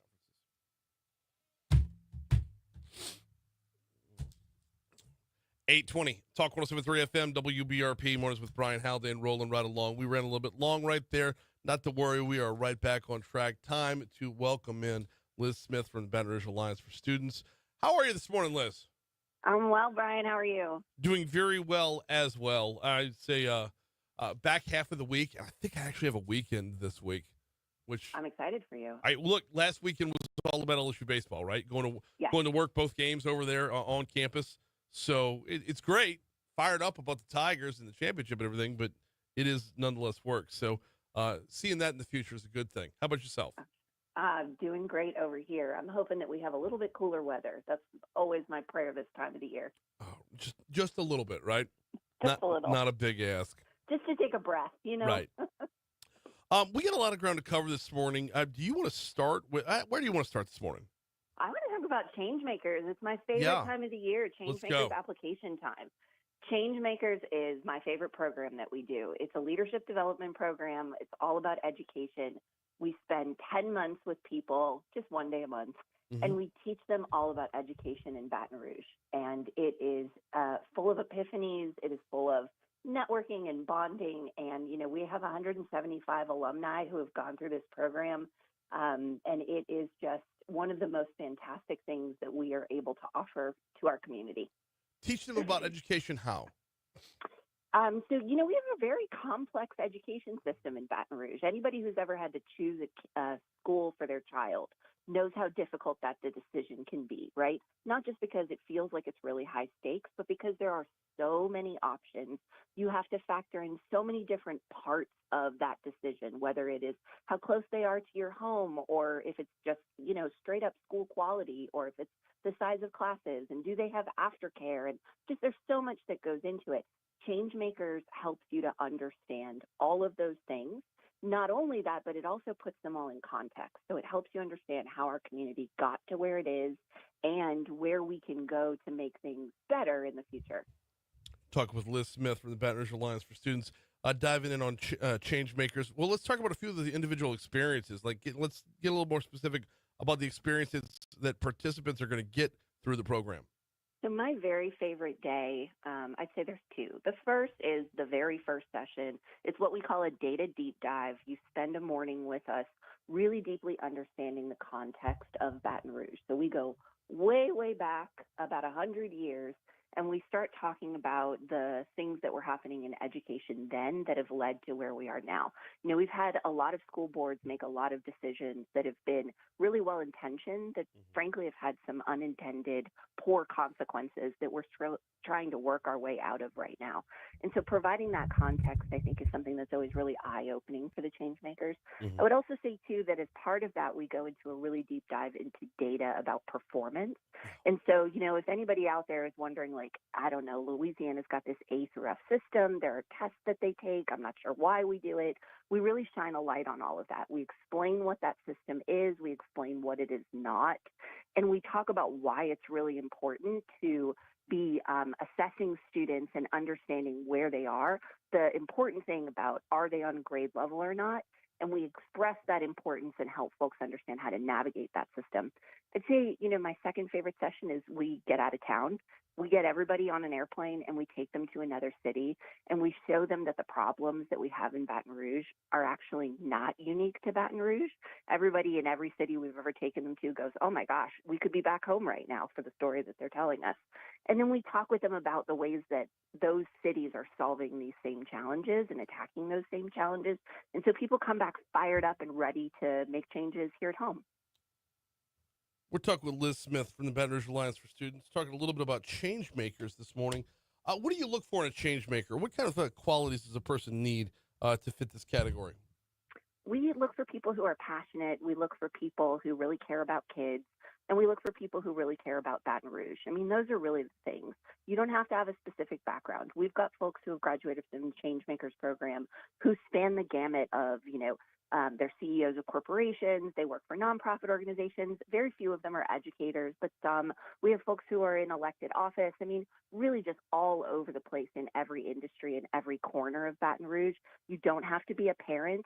We really are looking for folks who are civically minded. If you care about Baton Rouge, if you understand that in order for Baton Rouge to be successful, our public education system also has to be successful, and you have even just the vague idea that you want to have play a part in making that public education system successful, then you are someone we would love to have in Changemakers, and we would encourage you to apply. To do what? To do what after the program? So we have the very final thing that we do in our program. We spend the morning with them. We have a little celebration. Oh my gosh, we made it. We've been 10 months. But then we have a conversation about, okay, so what do you do next? And we have individual conversations with every single changemaker outside of the program dates. And we talk with them about why did you join and what are the things that make sense for you going forward. And so for some of them, it's like they want to get involved with local politics and they're going to either run for office themselves or help other people run for office. For others, it's like, I'm just going to go to my PTO meetings and I'm going to help other parents understand what this system really is and really isn't. Some of them are going to become social media warriors and they're going to get on social media and they're going to be the folks saying, well, actually, let me tell you how this school board budget was put together. And so there's a whole gamut of actions that people take. And what we try to do is help them find the thing that's going to make the most sense for their lives. Some of them will join nonprofit boards. Some of them will join charter school boards, all sorts of things. But we definitely we definitely encourage them to take steps once they're done, and we don't let them go. We have a really strong alumni network. We have an alumni board run by Adrian Owen Jones. And so they are super active as alumni. Talking with Liz Smith about the Changemakers program through the Baton Rouge Alliance for Students. Give me some real life impacts. What have you seen out of it before in communities after graduating?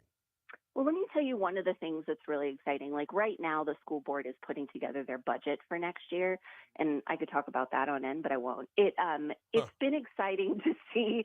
It's been exciting to see how Changemaker alumni have engaged in that budget process. They did it both last year and they did it this year, and it's been really different because the way the school board has done their budget is so different. Last year we had a ton of Changemakers alumni show up to budget workshops and committee hearings and board meetings and sort of poke at the budget and in all the ways that it felt like it really wasn't serving students. This year, the budget is so much more transparent than it has ever been before, and I credit Superintendent Cole and the school board for changing their process dramatically from the prior administration.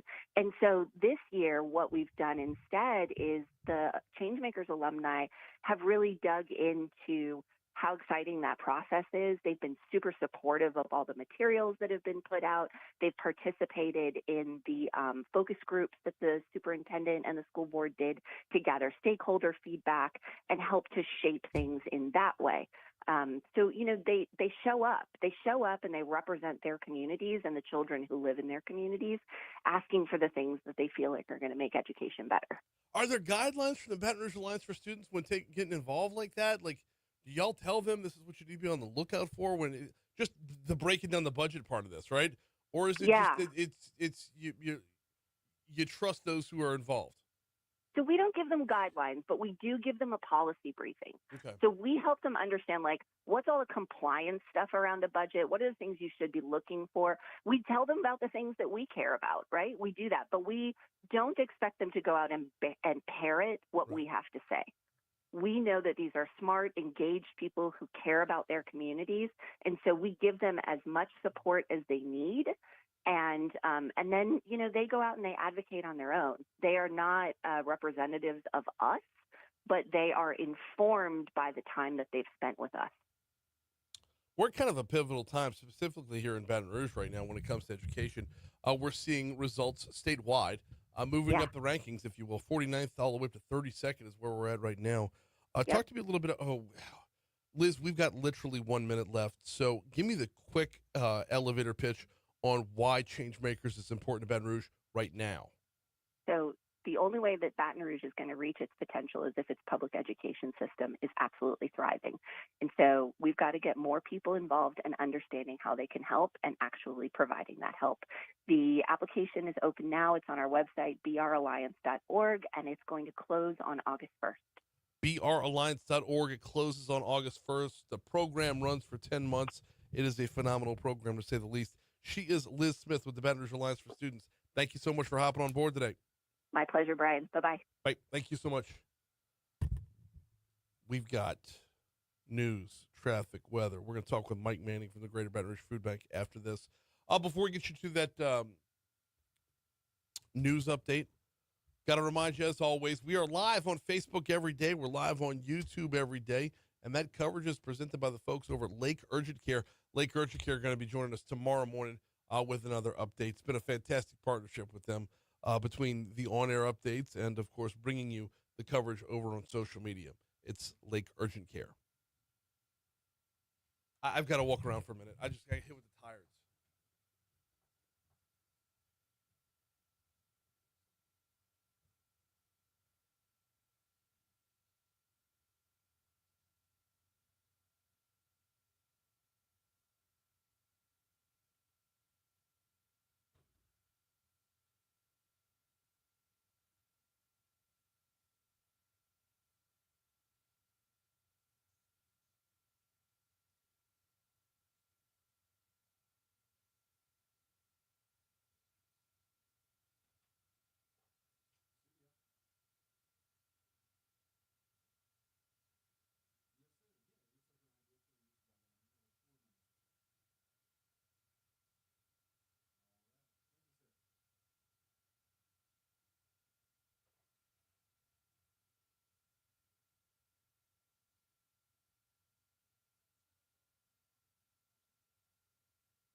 Julie Emerson is going to be featured today.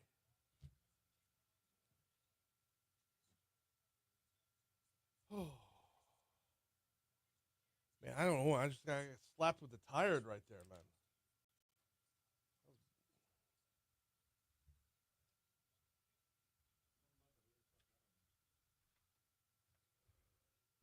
And it's just this week with the. I literally, like I said to Liz, I didn't have a weekend last weekend.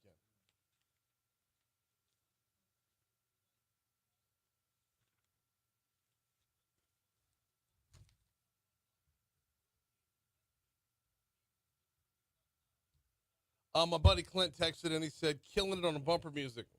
Now listen to the country version of Are You With Me? You'll be like, what? By Lost Frequencies? What? It sounds like a country song. So, I have it in there. That's not the one I have, dude. Daniel Bedingfield's Got to Get Through This is the song that's been in my head for all week long. I was at the gym on Monday. I had 20 seconds left on my spin bike. I ran a 45-minute or rode a 45-minute spin bike course. I had 20 seconds left and the song came on. And that song fires me up when I hear it. And I'm like, well, shit. I mean, I got the last 20 seconds done, but now I got this song just sitting in the chamber and I'm all done. It's like, yeah, what do you do with that?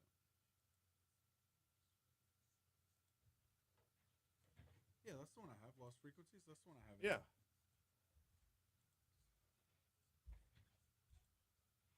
Is that what? That's what he wants to hear.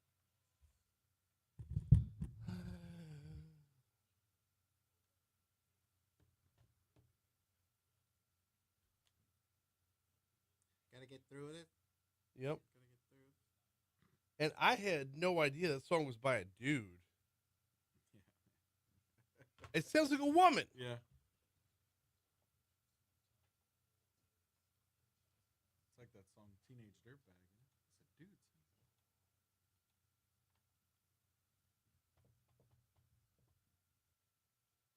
All right.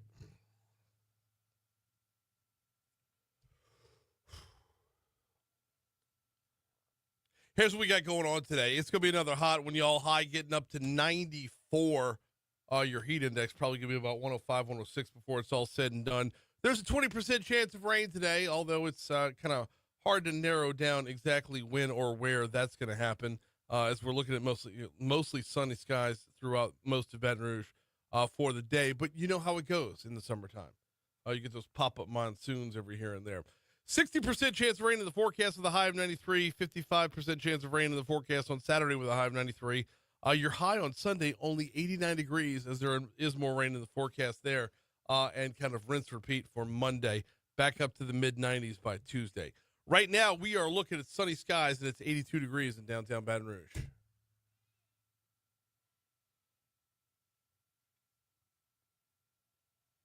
Oh.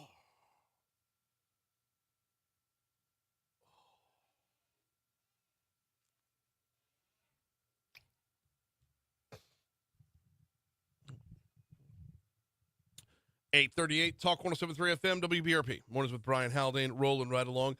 Getting to Mike Manning from the Greater Baton Rouge Food Bank in just a minute. Do need to remind you about the folks over at Vex European. Check them out online at vexeuropean.com. And you know what?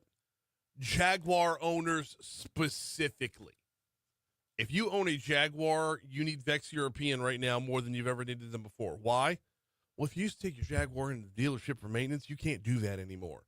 Because the Jaguar of Baton Rouge on Airline Highway, they have ceased their sales and service operations. So Jaguar New Orleans is the nearest Jaguar dealership right now. And let's be honest, you don't need to drive down there. You don't want to drive down there. You've got expert level service right here in Baton Rouge with the folks at Vex European, VEX. It's V as in Vinny. Give them a call. Hop online, vexeuropean.com, vexeuropean.com. Learn a little bit more about their model and what they do. And then go ahead and book your appointment at vexeuropean.com. The one big beautiful bill making its way through the legislative process. What are the ramifications for the one big beautiful bill when it comes to, nonprofits? Speaking on this right now is Mike Manning. He's the president of the Greater Baton Rouge Food Bank. Mike, how are you, man? Doing well, Brian. Good to be with you. Not glad to have you on here. So let's start with a little bit of background. How do private foundations support the work of the Greater Baton Rouge Food Bank, and what would with the one big beautiful bill? What would a higher tax on those foundations mean for their operations? Well, you start looking at the impact of taking money away from the earnings of foundations that use those earnings to fund food banks, to provide disaster response. It's a targeted response from the government, but it's affecting so many other pieces of support that nonprofits rely on. It's very concerning. The it was. I mean, the long and the short of it is, it would decrease their ability to give, wouldn't it? That's exactly what's going to happen. I don't see another way through that. Right, and with so much uncertainty in this bill and things changing with the parliamentarian doing things, and we really are uncertain about what we're going to be facing and what the cuts, the impact for the people we serve are going to be, to create more need for us, and then on the flip side, potentially reducing funding potential from foundations. Mm-hmm. It could be a kind of almost a perfect storm type situation to create problems for food banks trying to feed the community. And so when it comes down to it, I mean, y'all are probably going to have to pivot your model as well. Yeah, we're having to. The hard part for us right now is the uncertainty of what it's actually going to finally be, with the House bill, now the Senate bill, and what's the conference going to end up looking like. So it's just such an uncertain situation, and it's really creating significant uncertainty for the people we serve, who happen to be neighbors to so many of us, that many don't even realize when you start talking about the seniors that we're helping, and they're maybe in your church and you're not aware of it. Is there, okay, so we're talking with Mike Manning from the Greater Baton Rouge Food Bank about the one big beautiful bill. There's a lot of nonprofits across Louisiana, and y'all are a big one here that plays a direct role in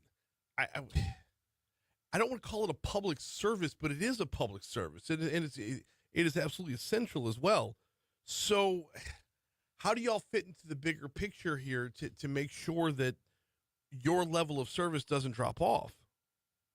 Well, we're going to have to go raise more money. As we've already seen a drop in about 40% of our federal commodities that we received last year to what we're looking at this year, which is going to be a significant impact. And we hear things about food banks not doing, we're just giving away not nutritious food, but we look at 40% of everything we distribute is produce or fresh or frozen proteins. Mm-hmm. So you're talking about really good product that we're giving to people, and our focus is to help people be healthy so they don't have to be on Medicaid for obesity or diabetes or hypertension. Okay, that's great, but that takes time, and there's bridging a gap up until then, right? And the same is true with when we see, like, if this plays out to be the largest permanent middle class tax cut, if this bears itself out, it's going to be a minute before I, as a citizen, can look at my bank account and say, you know what, I can afford to give a little bit more to the Greater Baton Rouge Food Bank now as well. Like, I will gladly pick up the mantle of my own charitable giving once I have that money, but bridging that gap has got to be the hard part, doesn't it? Exactly. But there's also the possibility that so many people could be helped, the continued tax reductions with potential hiring and those things, to employ so many people who are in line needing assistance from us in a better situation. But we have people who are working multiple jobs that are coming to us for help with food, and a lot of it is the hangover of the significant food inflation we've seen over the past several years that's leveled now, but we're still at a much higher level than we were, say, 3-4 years ago. So, and the potential is there. In fact, I would move from potential to probable. The potential is there that you could see the tax breaks get cut from under the private foundations, and meanwhile the need increase if SNAP benefits get cut as well. So y'all could likely end up with less funding and more demand. Exactly. And if you overlay that, the potential of, we don't know what's going to happen with FEMA and potential federal funding in response to a disaster, the foundations traditionally step in that role also, to be able to help people in a disaster situation to have food, to be able to rebuild. So it's especially down here, that's such a major concern for us about what we're going to face. Because as I mentioned earlier, it's just the uncertainty. We don't know what it's going to look like to be able to really prepare and to start working to try to address the issues as best we can. Because it's, let me know if you can let me know exactly what's going to happen, we can go and we'll figure a way around it, and we'll find a way. And our community has always supported us when we've gotten these tough situations. When it comes down to it, if we're looking for smaller government, which that's part of the one big beautiful bill is hopefully pushing towards smaller government. But if we're looking for smaller government, we've got to, take the guardrails off of folks like you. Yeah, it'd be nice if we could get some help to help reduce government issues. There are so many things that we could do to support government, both state and federal, in efforts of trying to address these issues. But we're a nonprofit, and government sees itself as in many cases as the answer or the solution, if you will. Where we have a role too. We aren't as significant as SNAP in that for every dollar we spend or dollars worth of food we get out, the SNAP gets $9. So wow. it's positive not just for the people we serve, but also for the grocers. All the grocers in the small towns all around Louisiana, that's going to be key. So there's so many ramifications to this, so many implications for the future. It's just going to be a new challenge, a different way we're going to have to look at things and think about things. Give me some numbers, Mike. Yeah, I mean, I'm not going to hold you to the exact numbers, but give me some numbers. Like, for example, when it comes to the private foundations supporting the work that y'all do, how big of a hit, like budget percentage-wise, how big of a hit could y'all take if the private foundations are hit by the one big beautiful bill? Well, it's hard to estimate that because we get grants from year to year, and right. Some come and go. But I would say it's a pretty significant piece of our program work. Our ability to educate people about nutrition and those things, our ability to deliver certain programs like our backpack program or our food as medicine program, where we're trying to address the issues of people who are facing the challenge of food insecurity even when they're ill, and trying to get them additional health resources by providing nutritious food. So it really is a year-to-year type thing, and if we can get more money, we can do more, is basically what it comes down to. If we have more food, we distribute more food, and we adjust as best we can to cover as many people and help as many people as we can, depending on the amount of food that's available. For example, we've already reduced the amount of pounds we distribute to individuals on a monthly basis. We've had to because we don't have the food inventory. Right. And is that a lack of funding, a lack of donations? I mean, or is it that need has been exacerbated? Well, it's the combination of the exacerbated need and the fact that we're talking about the cancellation of some food compared to this year or compared to last year from the federal government. So it's kind of a double-edged sword cutting us both ways. Yeah, it definitely sounds that way. We're talking with Mike Manning from the Greater Baton Rouge Food Bank. I hate to ask this in such a doomsday way, but if not y'all, then who? Like, where would this kick over to if y'all are put in a scenario where those who would help fund you, are stymied in helping you? Meanwhile, simultaneously, if SNAP benefits go away, then you would see more need on that. So if not y'all, then who's going to step up and fill that role? Well, it's going to have to be us. That's what it comes down to, and it's going to be it's just going to be a bigger challenge. We'll just have to tighten our belts more than we have in the past, and find ways to access more food. Try to do more partnerships with farmers. Local farmers have been key for us in the past few years, so we're going to have to try to develop those relationships and get their excess, if there is any, to be able to try to meet the need. We'll explore any way possible that we can find to provide more food so that we can feed more people. How does this translate out in the further rural communities? I mean, here in Baton Rouge, there are resources, but you step outside the city limits, you get a few miles up the highway. What does it look like? That's going to be the real challenge. It's the rural areas where we've already done a lot of outreach into the rural areas, doing distributions where we may not be able to stand up an agency full time there, but we can go and we can do the distribution. So we're going to have to rethink a lot of our models of that type of effort to get the food into the more challenging retail areas. But in many cases, that's where the highest poverty is. That's where the least job opportunities are. So it's going to be of greater importance to us to address those rural areas. In the meanwhile, this is, I mean, as far as donations are concerned, and I don't know which pantries look like right now, Mike, but I know that traditionally the summertime is when folks are focused on other things. We tend to pay more attention to the Greater Baton Rouge Food Bank around the holidays. How are things looking right now? Well, inventory's down, Yep. and that's the challenge. We've had to reduce our per person poundage that we've been distributing. We're probably going to have to look at doing that again before the end of the summer, just because of the inventory not coming in. And summertime, we don't see generally significant donations because of everyone, as you mentioned, everyone being distracted with other things. But if we can get through to like September, that's when school starts back. That's when the schools start doing their monthly drives and those sort of things.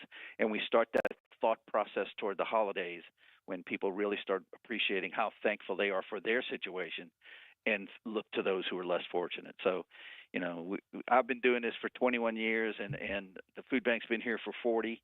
When I started, I said I was going to work myself out of a job. I didn't do that, because I didn't realize walking into this how big an issue and how big a problem it is in our area. He is Mike Manning with the Greater Baton Rouge Food Bank. I mean, just another message, hopefully not an unintended consequence here, but another message that needs to be considered when looking at the one big, beautiful bill. Mike, I appreciate a couple minutes this morning. Thank you, Brian. Appreciate it.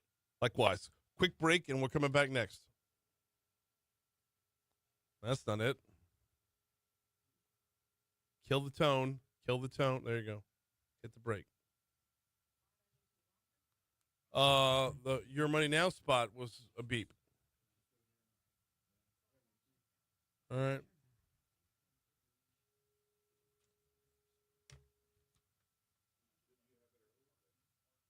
No, we had we missed the report at 7:50 because Lamont Cole was rolling.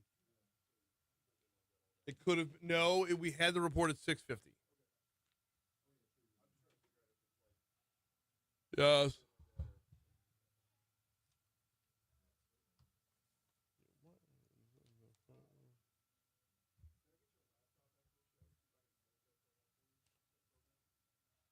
Do I have that program?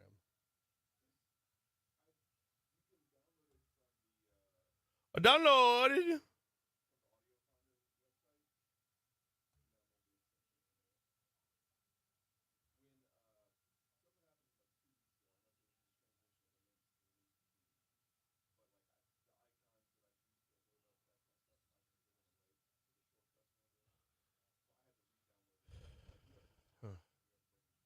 Here, take it. Take it.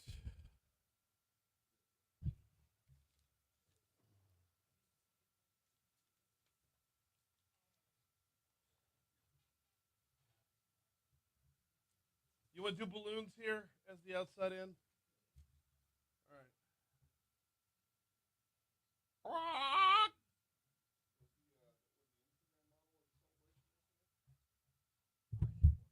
Do what?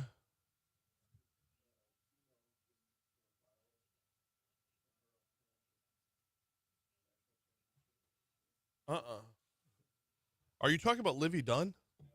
Oh.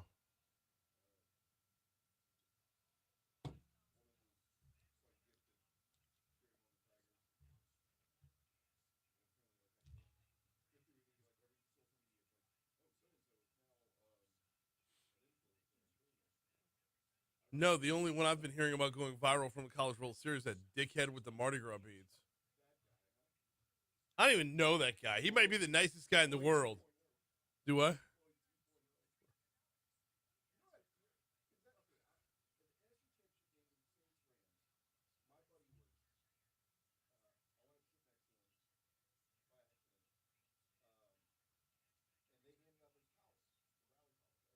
Yeah.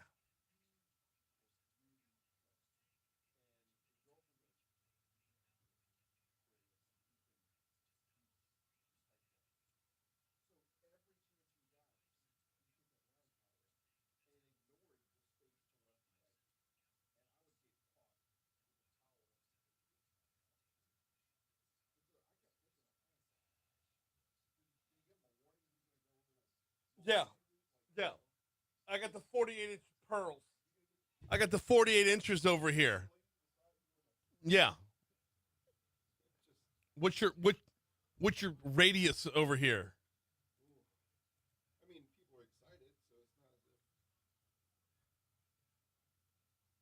I don't like fans who think they are the show. Never have.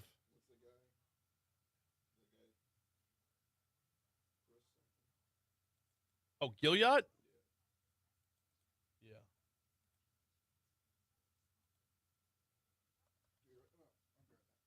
Right. All right, guys. I'm gonna have to bail immediately after the show, because I got to interview Dan Aykroyd's daughter and Judy Belushi's son. The Blues Brothers are about to come back in a big way. Very cool. Uh-huh. Boop, boop, boop, boop, boop, boop, boop, boop. Boop, boop, boop, boop, boop, boop, boop, boop. 856 Talk 107.3 FM WBRP. Mornings with Brian Haldane rolling right along. Man, thanks again to Mike Manning. How do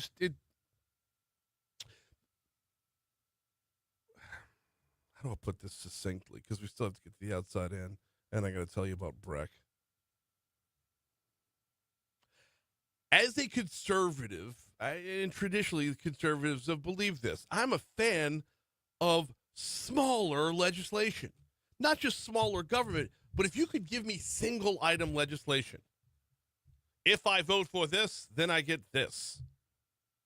Like, give me single item legislation. That's why I don't understand the one big beautiful bill. That's why I knew there would be problems with Constitutional Amendment number 2. As great as CA2 was, or would have been for Louisiana, you knew it was going to get jammed up. I like single item legislation because you have direct impact on what you're doing. You get a one big beautiful bill and it can contain billions and billions of things that are awesome. And then it can contain collateral damage for something as essential to Baton Rouge as the Greater Baton Rouge Food Bank. And Mike Manning, Food Bank's just one example. It's just one example. The amount of collateral damage that could be out there. Think about, Giving Tuesday. Let's revisit this again on Giving Tuesday to see who is in absolute dire need. So, but does the good of the bill outweigh the bad? Let's get to the outside in. Let's go.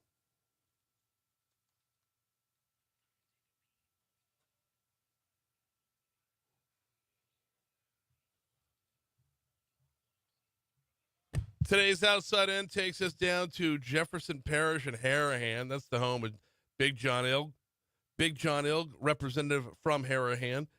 He passed a bill last session that would ban balloon releases. It made its way through the legislative process pretty easily, and then out of nowhere, Governor Landry slapped the veto on it. Big John says his colleagues were as shocked as he was when it got the hammer. I had at least a dozen legislators call me and said, "Man, what happened with your bill?" I said, "I don't know. I'm reading the letter." And I think the governor thought maybe it was more of an enforcement problem, and that's not what we were trying to do. All right, hold on. An enforcement problem? Is that where we're going here? In his veto message, Landry wrote that a law fining anyone for coordinating the release of a group of balloons would be impossible to enforce. But we're going to totally ignore Jay Luno's bill that says you can't go slow in the left-hand lane here. You realize how impossible that is to enforce unless you physically have a state trooper that's on that person right then and there. That's impossible to enforce as well. You want to talk about impossible to enforce? Remember, the cloud seeding bill? The bill that wanted to put a stop to people influencing whether or not it was going to rain by cloud seeding? How impossible would that be to enforce? Don't give me that.